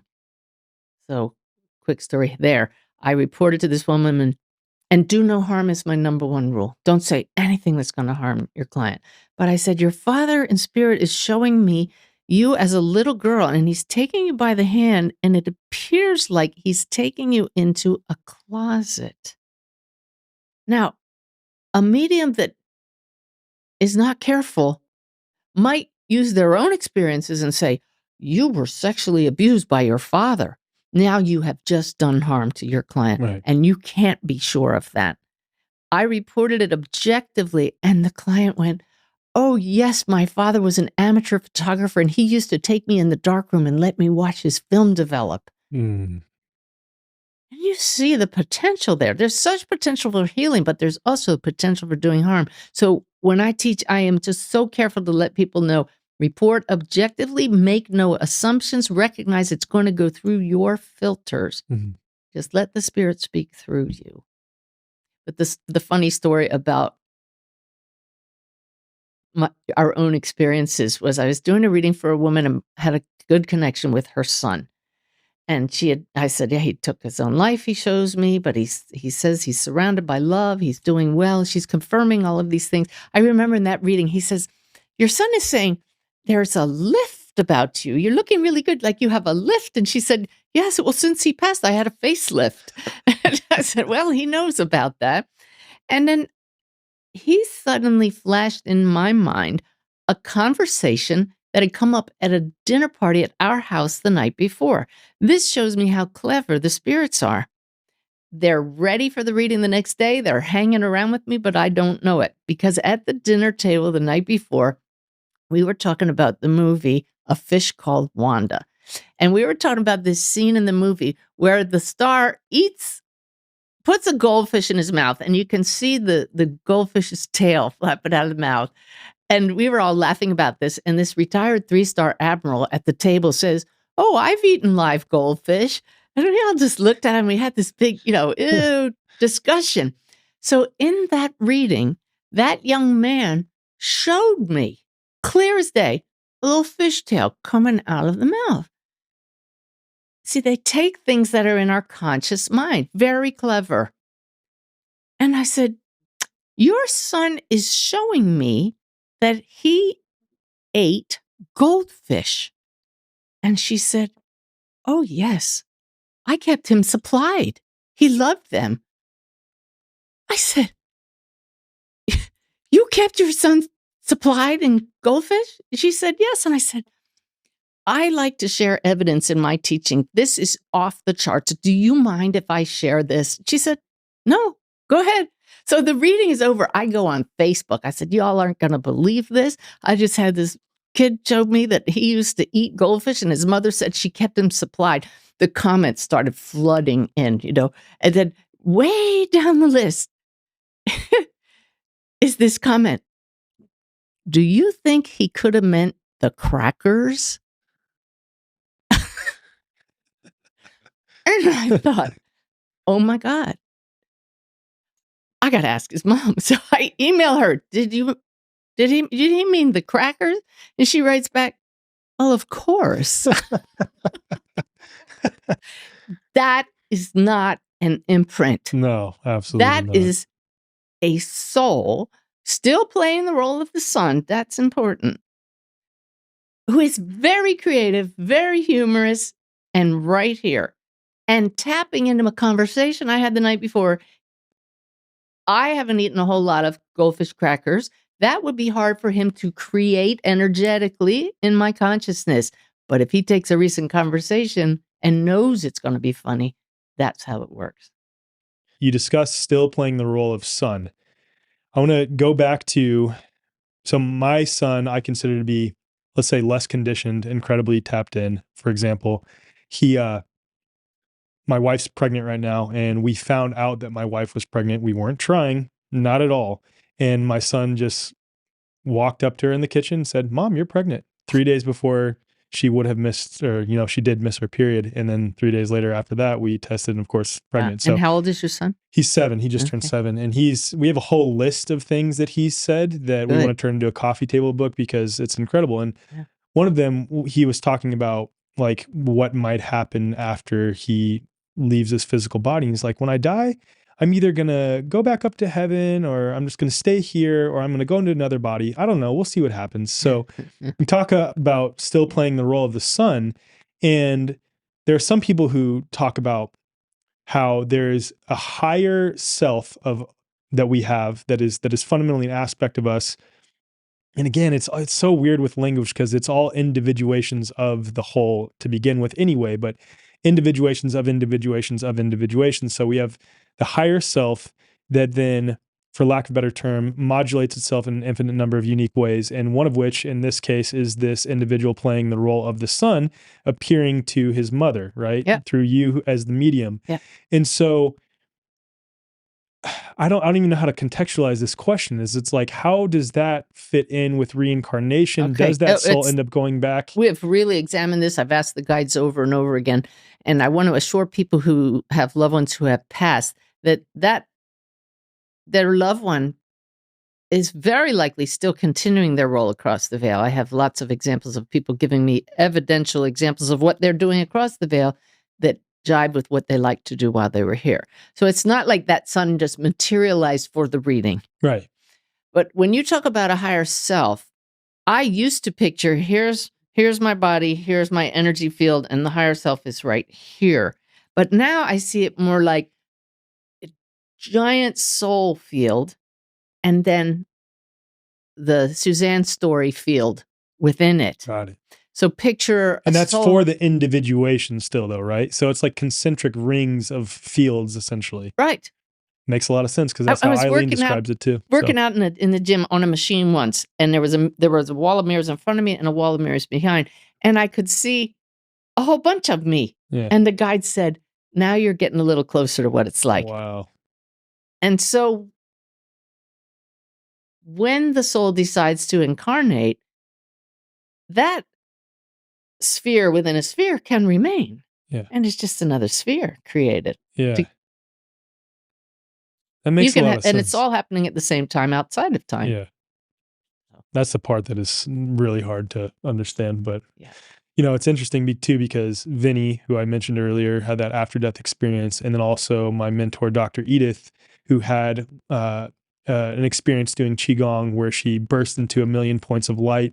Both of them describe, although there are differences in their individuated experiences, hers was 1,000,000 points of light. His was, he just knew that he was much bigger than he actually is in this realm. Both when they came back to their bodies were like, it's really hard to fit all that I am back Yes. into this. They say it's like trying to get back into a sausage casing. Yeah. Yeah. But so the higher self is both your energy field and the rest of the soul Yeah. that is incarnated as you. Yeah. Yeah. And so Rudolf Steiner talks about body, soul, spirit, whereas others will talk about mind, body, spirit. What do you perceive us to have? I know that, like, again, it's all ultimately one thing, but what is the framework by which you are operating with respect to that? My framework is spirit is consciousness, this energy information that pervades everything, that becomes everything. The soul is a pattern of that spirit that is recognizable and individuated and unique from other patterns of spirit.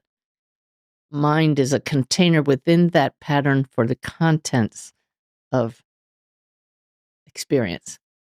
And then the Sensations, body. thoughts, and feelings. And then the body below that. Or would you say this is, The body is an experience in consciousness. I know, that's the thing. In the Awakened Way, I talk about all that exists is stuff arising in awareness. Yeah. Sensations, thoughts, and feelings. Yeah. STF, stuff arising in awareness that appears to be solid. Yeah. For the experience. I like that better. So you kind of blended Steiner's with someone else. It's like spirit, and that makes more sense to me. Spirit is all, soul is the individuated version, and then mind is the container. And so the body is a function of the mind, which totally makes sense because the mind is influencing and co-creating the body itself. It's light bulbs. Yeah, this is blowing my mind. Yeah, blowing my mind and my body. So yeah. The other thing that you had mentioned too. Okay, go ahead. Please, but this is why two energy fields merge in a reading, and I take on the symptoms of the spirit. It's simply imparting energy information into what feels like a symptom. Yeah. I gave a reading once when I had a really bad cold. I checked with my guides first. Am I okay to tune in? Can I do a reading when I was all stuffed up?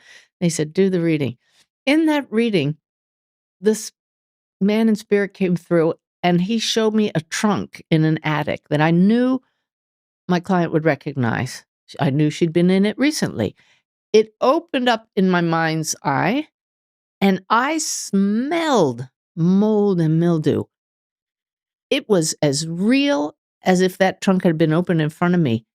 Yet my nose was so stuffed, if my husband had walked in the room with a hot pizza, I could not have smelled it. Yet it was that real. Wow. So those kids you watch reading blindfolded, their sight is as real as without a blindfold. Because it's not really sight. It's all sensations arising in awareness with the appearance of vision and sensations. It's, does the sun rise and set? No, it just appears to. Yeah. But it's all for a purpose. It provides a set like this in which the story can unfold. Mm-hmm. Huh. Beautiful. This is amazing. You brought up how that you could smell the mold, right? So when it comes to all the clairs, what would you consider yourself? Would you consider yourself clairaudient, clairvoyant, like all of the clairs at this point? So yeah, but the clairvoyance not to the point of seeing a spirit sitting in a chair over there. You see it in your mind's eye? In my mind's eye. Okay. Yeah.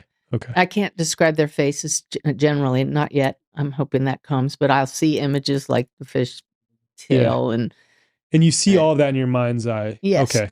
Because it's interesting because other people obviously have the ability to literally see someone's energetic field. Yeah. So are those things that just as you continued these meditative practices and continued setting the intention, that's it. You help to cultivate over time? And the more you do the practice, that's why I tell my students, you have to do it. And that builds the trust and the ability. So I mentioned earlier Dr. Edith's experience of doing Qigong and then bursting into 1,000,000 points of light.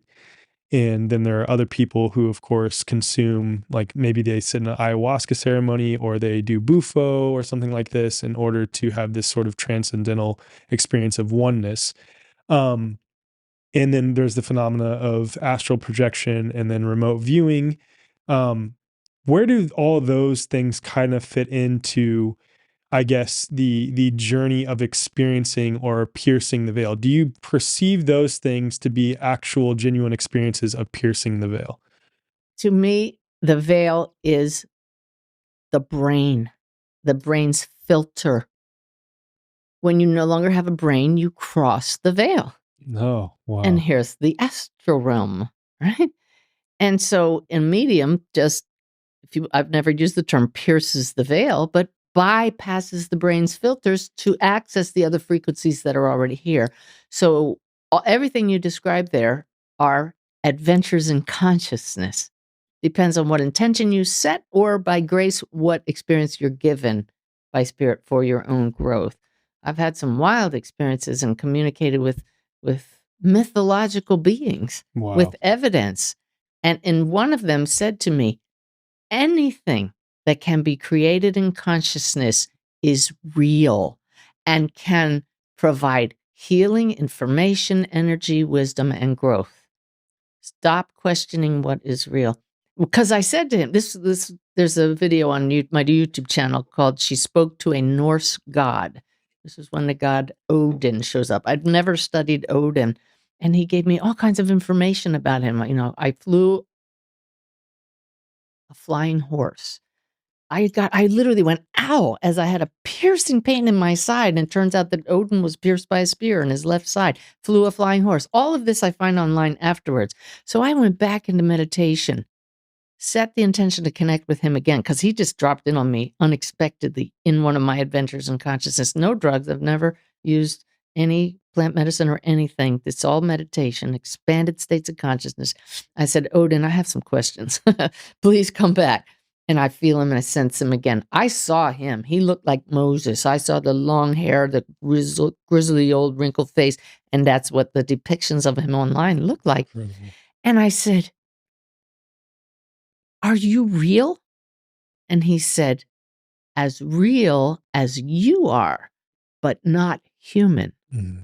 And I said, but you're a myth. And he said, you are a myth. Wow. What's a myth? Right. What is the hero's journey in mythology? You come in to fight battles, to take on the good and the bad. You learn and grow along the way, and you complete the cycle. That's what we are. Wow. We are spirit going through our own mythological hero's journey, every single one of us. And we say this is the only thing that's real. They must just laugh with joy at us because we get lost in the dream. Yeah. You talked about astral projection. Where do you go, Alec? Yeah. There's only here in consciousness. Yeah. So in your dream state, are you going somewhere? Oh, it's happening in consciousness. You're perceiving here, just another version of it or an expanded version of it. Yeah. Same thing if you're going to take plant medicine. I've read some amazing accounts. I don't care to do that. I like the slow, steady, and somewhat predictable. I'll give you a high five for that because I'm the exact same way. And there's not knocking anyone who's done plant medicine and had those experiences, but I always say we can cultivate those same things here and now with our own material. But they don't go anywhere either. Mm-hmm.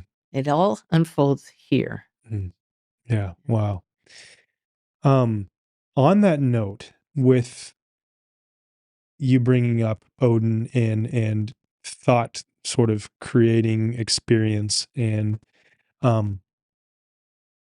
that's such an important thing for me, especially because, let's say, a lot of my audience is very alternative leaning and very aware of the various so-called nefarious agendas that are occurring in the world. And yes, I'm not saying that it's not important to be aware of those things. And I discuss those things. I have conversations about them and have philosophical discussions on them. But I always come back to even bringing it real in reality. I don't know if you're familiar with the work of Veda Austin. Masaru Emoto, you may be familiar with. Okay, so Veda Austin has expanded on the work of Masaru Emoto and made it accessible to lay people. It's really incredible. I'll show you afterwards. We're based out of where? She's based out of New Zealand. I've definitely looked into her work. Okay. I love it. Yeah. Right. And so it is showing, in my opinion, irrefutable evidence that our thoughts have a direct impact on the physical expression and physical structure of water. Without doubt. That we are all water-based beings. Virtually all life requires water. Water permeates all facets of this reality. If you just take water without the other, elements, we have an actual impact just with our thought, feeling, belief systems, and spoken words. And so when it comes to these so-called nefarious agendas that are happening, and the reason I put them as so-called is because ultimately you can use those as catalysts to transmute in order for your own individual development, but also to do good work in the collective to impact other people. But most importantly, it's important to, yes, be aware of those things that are occurring. I'm not saying to turn a blind eye to them, spiritual bypass your own darkness or the darkness of other people, but to come back to, okay, I orient and direct my own thought energy, my own feelings, belief systems, and words and actions, and have a direct impact on the physical reality itself with those. So it would behoove of us to not obsessively focus on the dark agendas, because all we're doing in that process is helping to co-create more of it with our own thought. That's right. I just tied that all together with what you just Yeah. said. I'm like, yes, like that's just more emphasis on what I've already been saying. I mean, this is what I speak on quite a bit. So it's so important to hear that. And to make this practical, we're constantly putting new content on my channel, and we just put up a little short video about an experience I had in an AT&T store. You know how painful it is to change out your phone, or it used to be? I mean, agony. It's still bad. I'm sitting there for an hour with this guy trying to help me change my phone out, and the store was crowded, and this man walked in and really loud, he said, "Isn't there anybody here to help anybody?" And the manager looked up and said, "Sir, we'll get to you in a minute." And he kept talking really loud. And you looked around the store and people are withdrawing and trying to ignore him and not look at him. He was being really rude. And I've learned how our thoughts can change things. So I turned and I looked at him, and I just opened my heart, and I just started radiating love. And I didn't realize I was looking right at him, because I don't like confrontation. I don't know many people who do. And suddenly, really loudly, he says, "What are you doing?"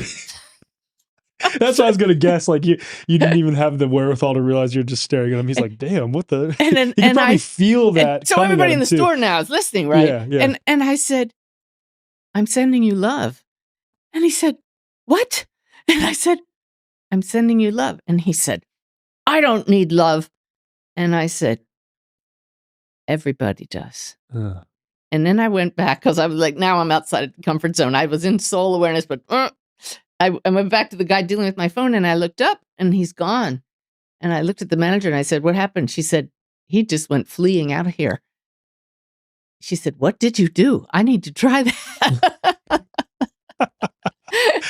That's incredible. Yeah. You were just too much of a strong, coherent field. So he either had to like up level with you, or just get the heck away from you as far as he could. Up level. That's a word I teach, and I haven't heard other people use it. But amazing. Yeah.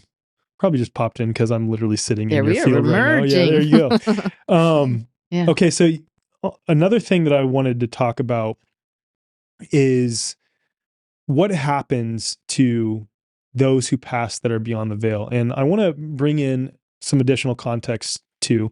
Obviously, there are a lot of similarities between those who have had near-death experiences, like seeing the white light going towards it, having the afterlife review sort of thing that happens to a lot of people, meeting historical figures, or meeting people, ancestors from their past, or a higher aspect of themselves, or a lot of people talk about meeting Christ. So I've come to my own conclusion that, and I'd like to hear if you think this is accurate, that if you are a Christian in this lifetime who fundamentally believes that you are going to hell, let's say, as an example, right? That when you pass for some time, and again, it's outside of time, but for some extended period, you may experience that going to hell if you truly believe in it strongly enough. Yes. And likewise, that means that if you are a Christian who believes that you are going to heaven, and you believe that strongly enough, and I'm sure there's some karmic implications in both cases here that are sort of objective, if you will, but you will also experience that. So, because it all goes back to our individual ability to co-create this experience based on our fundamental belief system. Yes. So is that kind of how the download concluded? I told you about that, and the video is the afterlife, what can you expect? They actually say that those who expect only darkness will briefly experience that, but there's no sense of time. In your dream, how long is briefly? How long is a long time? I've had dreams that feel like 2 years, so. Until you notice that there's a being here and inviting you to the light, and boom, you're in the light. Yeah. I bring through so many spirits that I can tell right away, oh, they were Catholic because they're showing me the symbol of a rosary, or this person was Jewish. And invariably, the Catholic people, some of them will say, I was met by Mary, or Jesus met me. And the person, their loved one, will start crying and saying, that was their wish. That was their wish. I'm so glad. And then the invariably part is they say, but it's so much more. My eyes have been open. I had one who was, the father was a minister, and he said, I was too limited. It's so much more. I just did a reading last week for a woman, and I said, there's a man here. He feels like your grandfather. He's standing here in a suit. He's very stiff, very formal. He has a fedora hat on, and he's holding a Bible just like this. She says, oh, that's my grandfather. He was really rigid about his religion. And I said, and he was a lay person at the church. Yes, he was. I said, he's not saying anything else. He just showed up. She really wanted to talk to her brother, who we did talk to him across the veil. But she has studied mediumship with me, and she sees the spirits objectively. And I said, well, go talk to that grandfather on your own. I feel that's why he showed up. And she talked to me a couple of days later. She said, I invited him in. He showed up with that big Bible. And I said, Grandfather, you can put that down now. It's much more open than you think. And she said he actually put it down. And then he said, thank you. Wow. Which is really cool. Because there's nothing wrong with those beliefs, Right. but they are limiting. Right. I had a man at a conference, an International Association of Near-Death Studies, IANS conference, asked for 10 minutes of my time. I got to talk to you. So, okay. So we go and we sit off to the side in the lobby. He said, I am a Pentecostal minister. I've been the pastor of my church for 40 years. And I just took your class in mediumship. I was stunned and thrilled, because a lot of people have their own BS about mediumship, that it's wrong or evil, and it's so healing. So belief system, remember, and about how helpful it is. So to have this Pentecostal minister take the class, and he said, and I used it to connect with a loved one who passed. I got a message for somebody else who's still here, but some of my parishioners are a little concerned about me. They said, what about this mediumship? Are you sure you should be studying that? And he said, it's very helpful. It's fine. And they said, but doesn't it conflict with Christianity? And he said, I tell them it's Christianity with the walls blown out. I love that, because Yeah. I have had such experiences with Jesus, raised with no religion whatsoever. But I asked him, if you're real, would you come to me? And the evidence, it left me just saying, there is a God. Can you share some of them? I had been reading some channeled material, allegedly from Jesus, Which by a book? man, I was just going to say Hammer.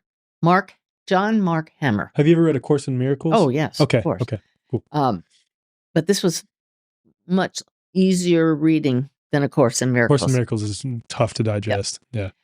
And in that book, he was communing with Jesus. It was a surprise. He wasn't raised with Jesus in his life. We had no religion growing up. And Jesus gave him Bible verses that were significant as evidence that it was him. So I'm sitting on my living room couch, and I said, Jesus, I would love to have the experience of you. Eric, the energy that stepped into my field. I'm used to connecting with people's loved ones, and I can feel their personality. The love. I could have just sat in that space forever.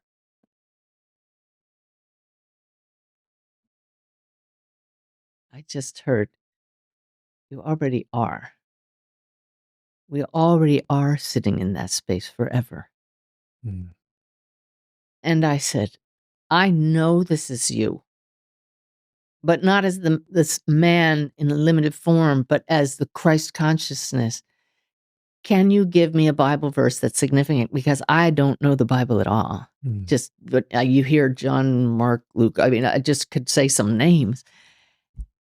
And he said, Thessalonians 2:13. Just then my husband walked into the living room. I wasn't in my meditation room. I was just doing an experiment. And it broke the state of consciousness I was in. And I looked at Ty and I said, what is Thessalonians? And he looked stunned because he knows the Bible. Mm-hmm. And he'd never heard that word come out of my mouth, that he said it's a chapter in the Bible. And I said, I know there's a Bible in this house somewhere. We got to find it and look it up. And I later looked up how many verses are in the Bible. Do you know? No, you want to take a guess? No. 33,000. 33,000. And if you just open up and put your thumb down, you'll get some talk about a woman in a robe, or you'll get a donkey here, or you'll get somebody that was smitten or something. You know, we did all kinds of things. And beautiful things and irrelevant things if you're asking Jesus, is this you? Right. We go to Thessalonians 2:13, and I'm paraphrasing now, but it is.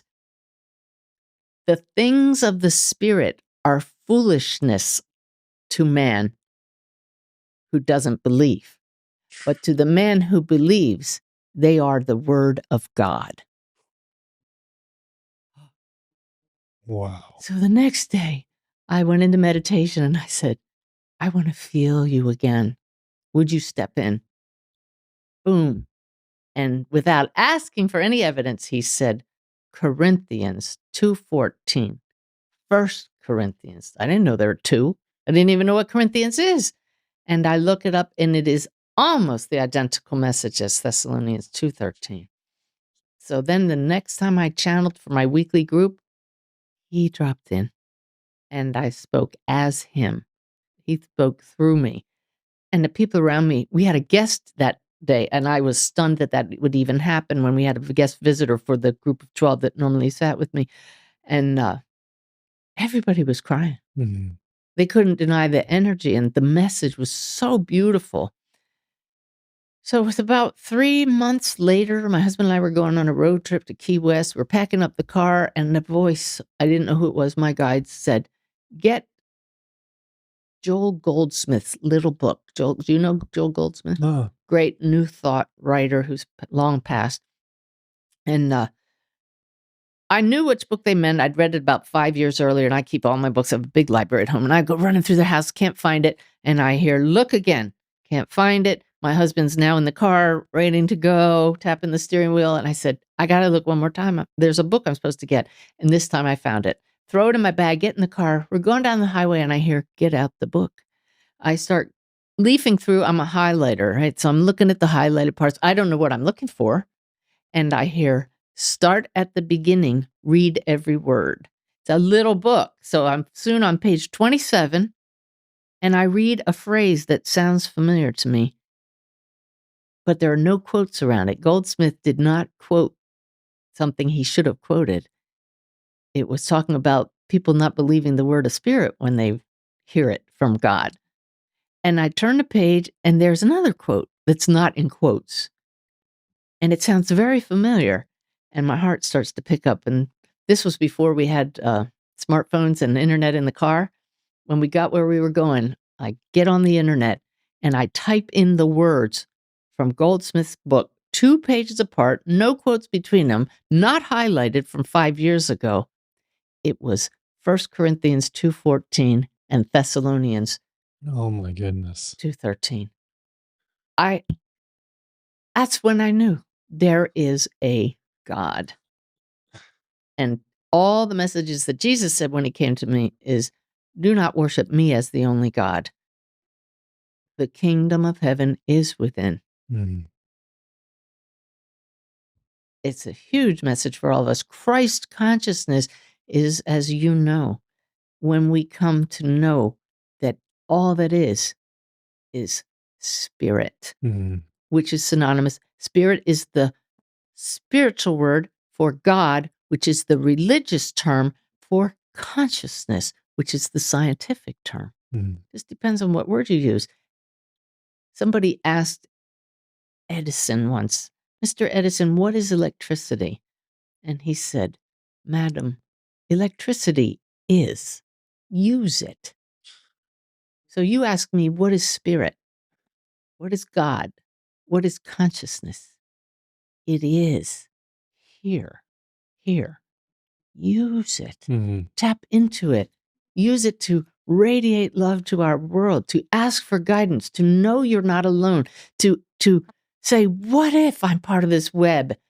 And I really have guides that will help me, and I don't have to struggle. What if my struggles actually have purpose? What if I'm actually whole and complete already at the level of the soul? I may be wounded here in a body, but I am whole. Use that and heal thyself. Oh man. This is incredible. This is amazing. Yeah, I'm And like this blown is away. not how I talked when I was in the Navy, trust me. Well, this isn't what I talked about none of when I this. was in the Army. I will say though, for me, in like, I don't think I give myself enough credit in the past version of me. And what I mean by that is, because I say the same type of stuff, like, and I didn't talk about this type of stuff in the Army, but this was when I was talking to my good friend Jordan Grant, and we were just talking about like why it is we quote woke up. I don't even like using that term anymore. I like saying remembered, like are on a That's journey of nice. remembering rather than waking up. Yeah. I don't know why. I still haven't worked out why I like that better. You can go ahead. It's because there's an aspect of all of us, the ego, that wants to say, I'm awake. And if Right. anybody says, I'm awake, and run away. No, I can't stand I've had that. moments of knowing who I am. Wow. And then they disappear for a while. And then they come back. Remembering. Yeah, remembering. That's why that's beautiful. Yeah. It's because your ego's, there's a part of you that knows we don't want to go into ego. And that's beautiful. Yeah, exactly. I think that's it. Yeah. Thank you for that, by the way.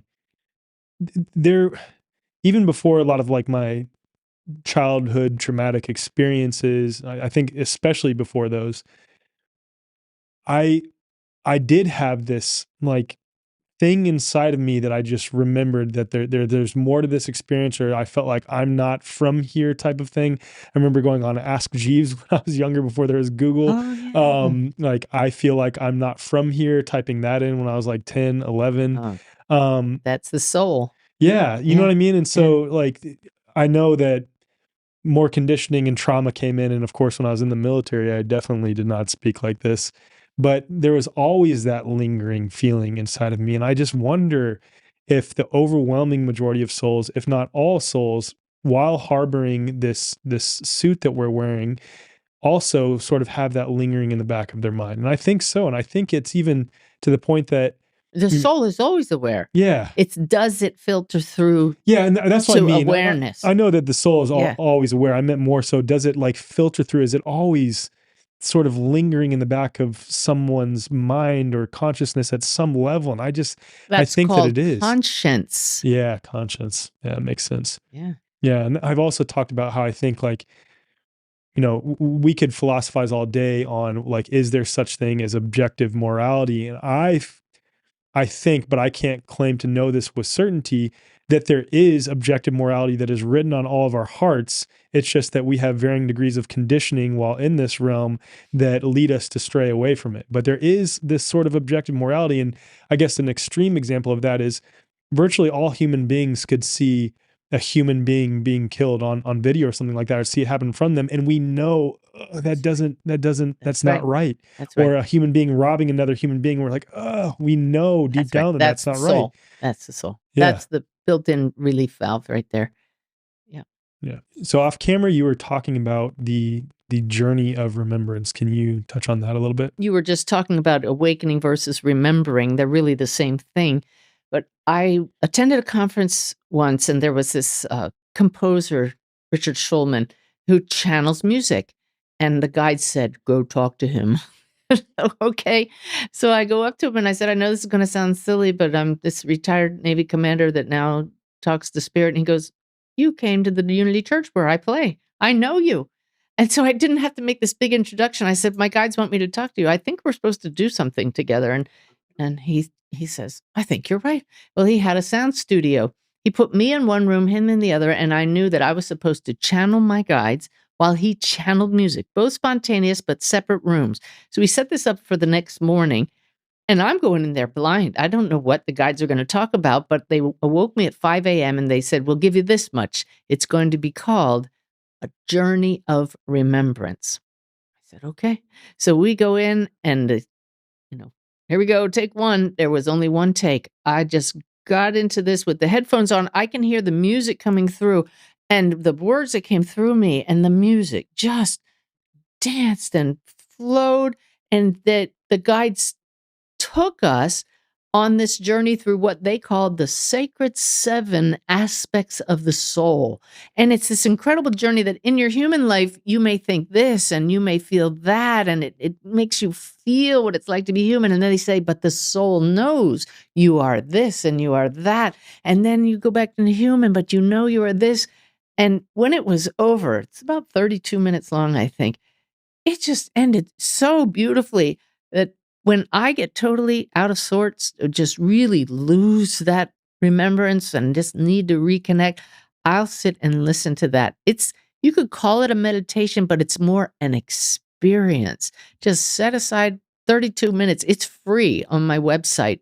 I'll link it in the show notes. SuzanneGiesemann.com/gifts. Go down and find Journey of Remembrance. I cry when they get to certain parts of it. And it really does bring that soul awareness to the forefront. And you know you're both. And you know you're going to go through life and have these moments where you just say, why did I come here? And then you remember.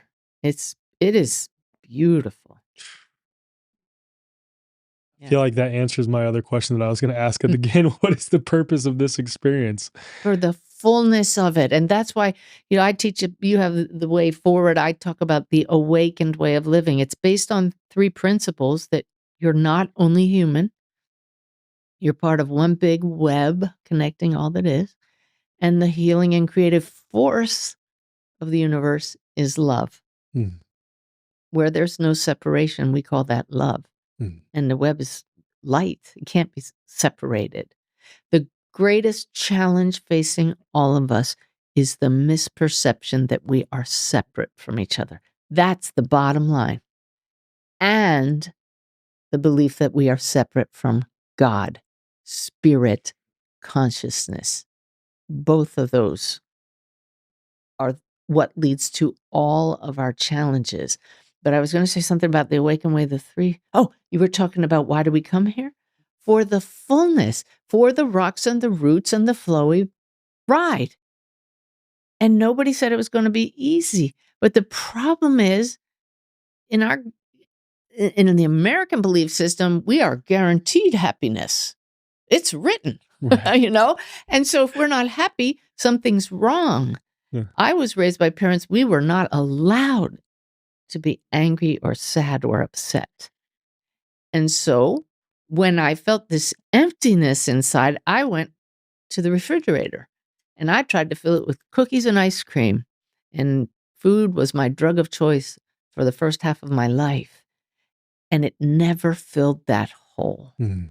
And people everywhere are trying to fill that emptiness because we think we're supposed to be happy and feel good all the time. And the Awakened Way shows you, feel it all, but just acknowledge it, process it, and you will feel whole. Mm. So this Awakened Way of teaching, literally the phrase my guides gave me, and it's so true. It takes you from an emptiness that just can't be filled. And I know people listening can identify with this because it's the human condition.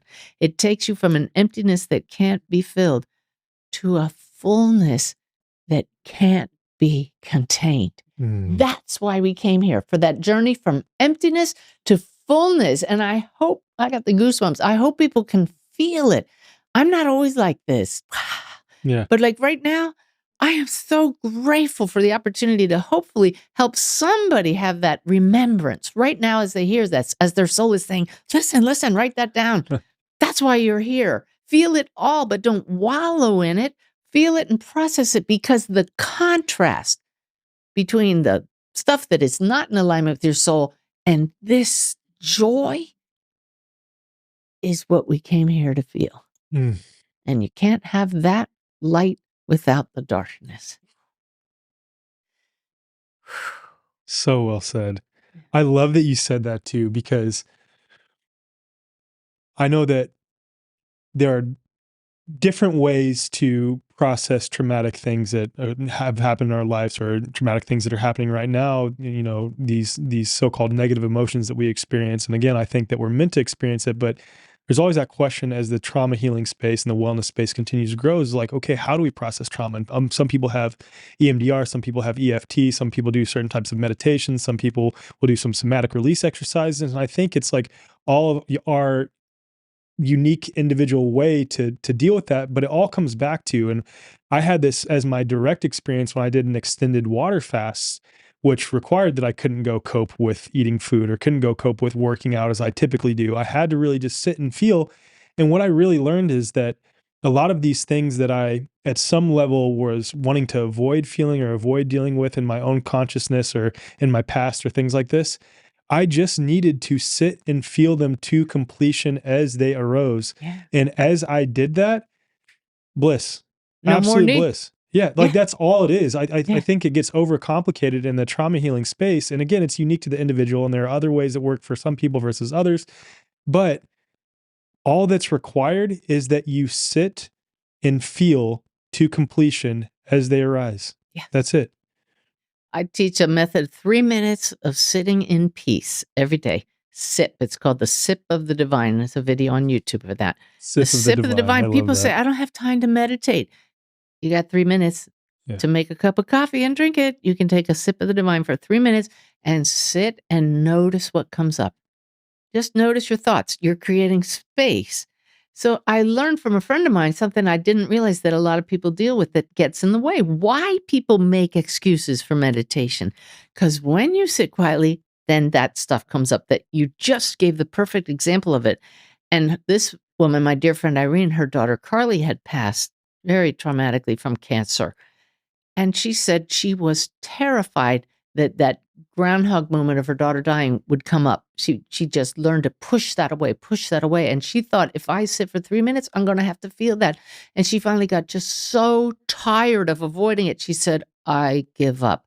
That's the surrender moment. So she sat, and here it came. And she sat with it, and it came up, and it resolved. It went away, and she said, it didn't kill me. And what's left? Peace. Mm. She broke through that barrier because she had the courage, which comes from the soul. It's one of the sacred 7 aspects of the soul, to sit and be with it all. Ugh. Mm. Beautiful. I have a method in my book, the no fault method, 7 steps for dealing with triggers. And that's really helpful too. Incredible. Yeah. Incredible. I'm just blown away by this conversation so far. This has been absolutely amazing. It's just piecing together so many different things. I got to give a shout out to her too, who's sitting off camera, Rebecca. She's the one who said that I should interview you, and that's why you're sitting in this chair. She took some of my classes on the Shift Network. I usually have 1 or 2 of those going on at any one time. Yeah. And I just want to say that I sit here and I listen to myself, and this is all. I asked my team of spirits before we started. I said, please talk through me. Talk with me.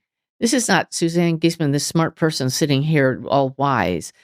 I give all credit to spirit. And this is what they've taught me over the years, and I've been talking to them for over 15 years.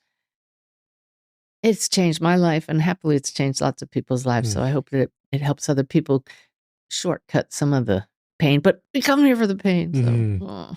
Well, you're a beautiful medium / channel for spirit, so I really appreciate that. I remembered now the thing that I had forgotten earlier that I wanted to And talk let me about. reframe that for you. You didn't remember. It was put back in awareness. It was put back in. Exactly. It was put back in awareness. So you'd brought up earlier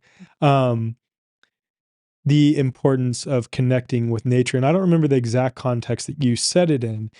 And I've thought this so much because I've interviewed a guy by the name of Dean Hall who had stage 2 or 3 cancer twice that he healed by forest bathing. And then I know for me, when I did my extended water fasts, a huge part of that was I was in Crested Butte, Colorado, and I was outside basically the whole time, like the whole time during that water fast.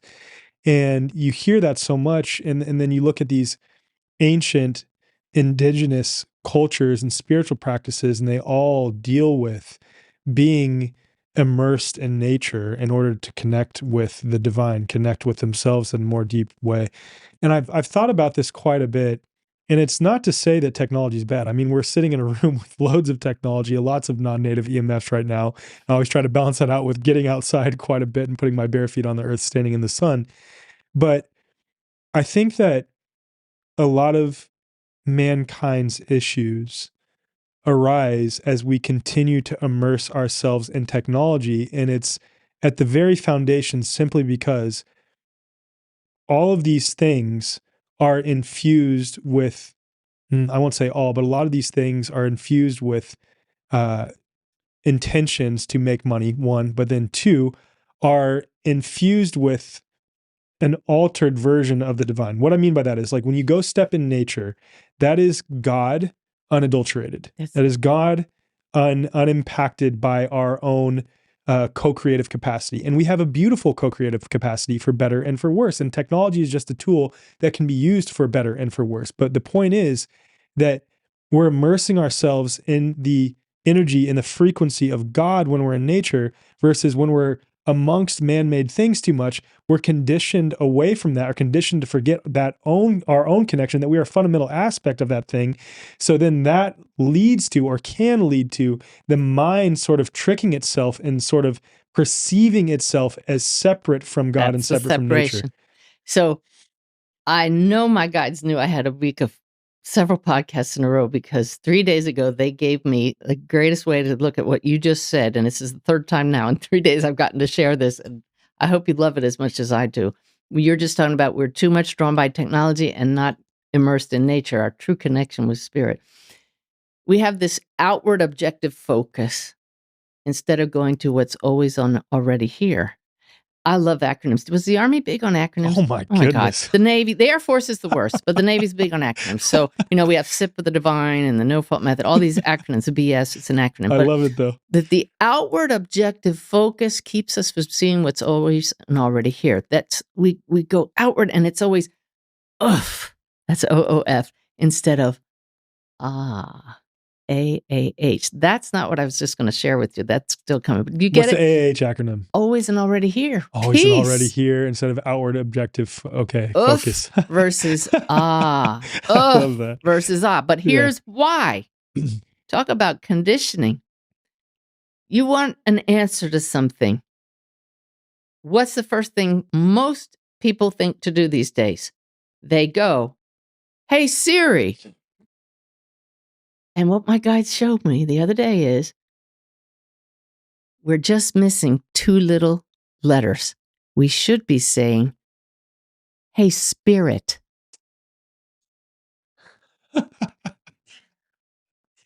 It's the same letters. Right. That's the problem. Native people automatically, out in nature, turn within to what's always and already here.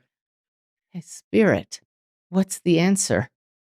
And it's known because you're connected to it. It comes in. It's given to you. The outward objective focus. Hey, Siri, give me an answer. That's AI. It has no soul. Mm-hmm. You are a soul. Go within and ask, "Hey, Spirit." That's the shift we're talking about. Isn't that great? Beautiful. See, I just get so excited because I didn't come up with that. That's given to me. Yeah. Because they know I get to share it on your podcast. It's amazing. It's amazing. Yeah. You also talk about the 3 E's. Can we touch on that a little bit as well? Yeah. The 3 E's are what I call the way of living the awakened way, how to progress on the hero's journey, your path. The first one is educate yourself about the greater reality, who you really are. Your podcast helps people to do that. Watching people's NDEs, watching the videos that I put out there, reading books about this kind of thing. Educate, educate, educate. But the 3 E's are not linear. You just do them as spirit guides you. The second one is we talked about this, experience the greater reality for yourself.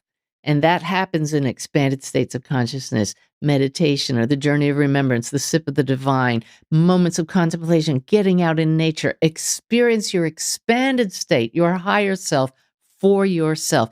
Because you and I could tell stories for hours and talk about this for hours, but it needs to become real for each person through experience. And then the third one is engage the higher self and higher consciousness yourself.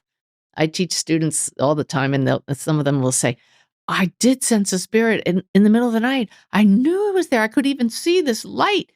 Who do you think it was? And I said, did you ask? Engage them. This is not just energy. This is sentient consciousness. These are beings of light just like we are. Call them whatever you want to call them. A soul, an individuated unit of consciousness. Engage higher consciousness. Talk to your loved ones who have passed. Ask them to give you signs. Ask your guides for guidance. Say, hey, spirit, 10, 20 times a day, and then listen. Open the mind and notice what stands out in the sensations, thoughts, and feelings, the stuff that bubbles up afterwards. And that's where you really have to tune inward and know, because you want to ensure that only beings who are of a positive orientation, who are here for love, are coming through you. That's right? Our overall intention every day, all the time. We don't need to state it.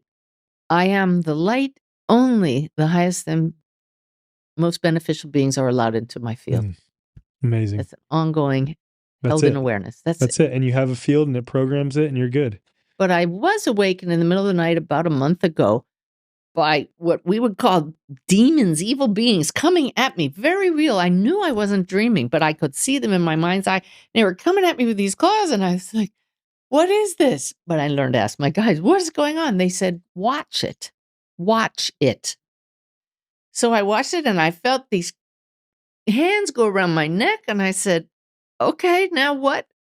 And they said, just love them. And I said, you're absolutely right.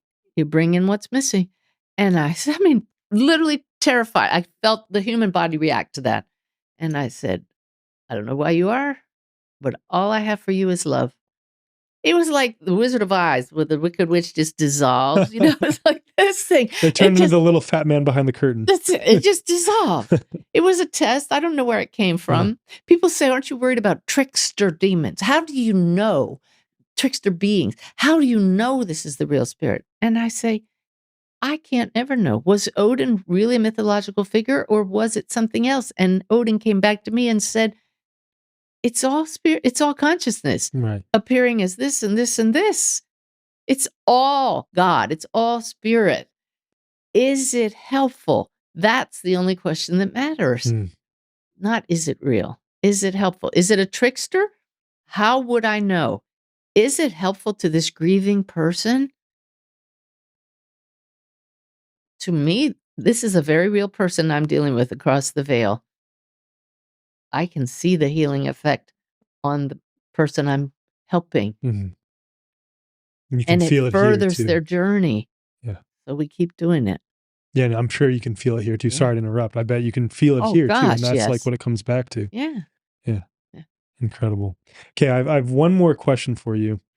So we're recording this on November 6th, the day after what is, for most, I will say, I don't experience this myself, but for a lot of people, a very chaotic and tumultuous and divisive time where, families are at each other's throats, people are at each other's throats, and people completely separate with those who think differently than them on either side of the spectrum. Or there are people who take sort of a middle approach where for me, I think it's all nonsense and I just try not to pay attention to it. But with all that being said, the whole spectrum of different thoughts and beliefs and perceptions, how can we, despite, let's say, being diametrically opposed in every way, shape, and form to another human being and their perceptions, still come back to this understanding of what we're talking about here? Actually, easier than you think.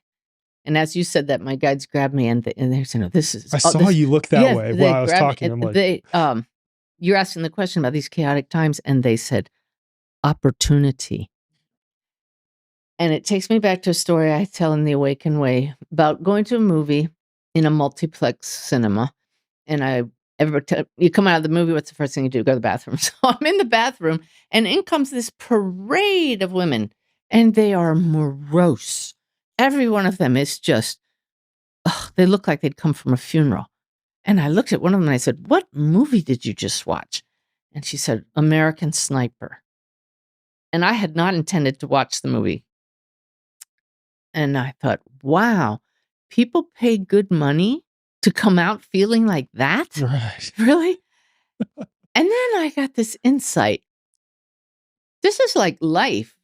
We are actors on a stage, and we get sucked into the drama, and we end up like that. And we're going through some chaotic times right now, and people are so caught up in the roles, we've forgotten we're souls.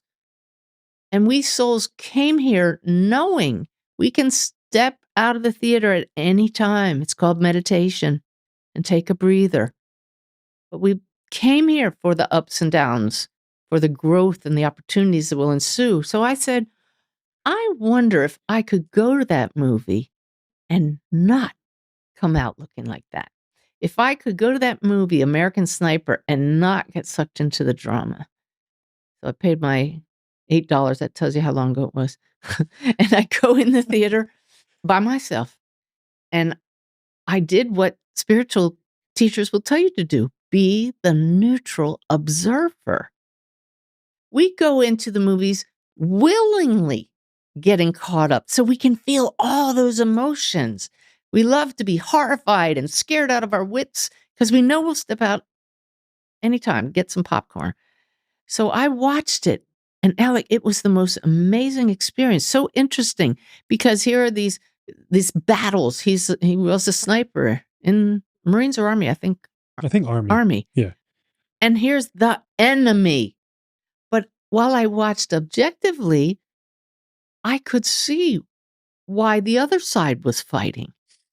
I'm not identifying anybody as a good guy or a bad guy. That was huge for me. And then I saw what happened at the end and why everybody was so depressed, but I kept practicing this phrase that my guides taught me years ago. Isn't that interesting?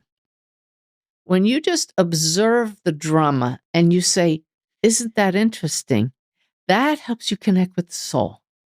That helps you remember, I came into this theater of the absurd here right now. I don't have to get caught up in it. And when I don't get caught up in it, I don't see good guys and bad guys. I don't see Republicans and Democrats. I see souls who took on the toughest assignment ever, a conscious being of light on a journey. And that's why I have my human thoughts about what unfolded in the election.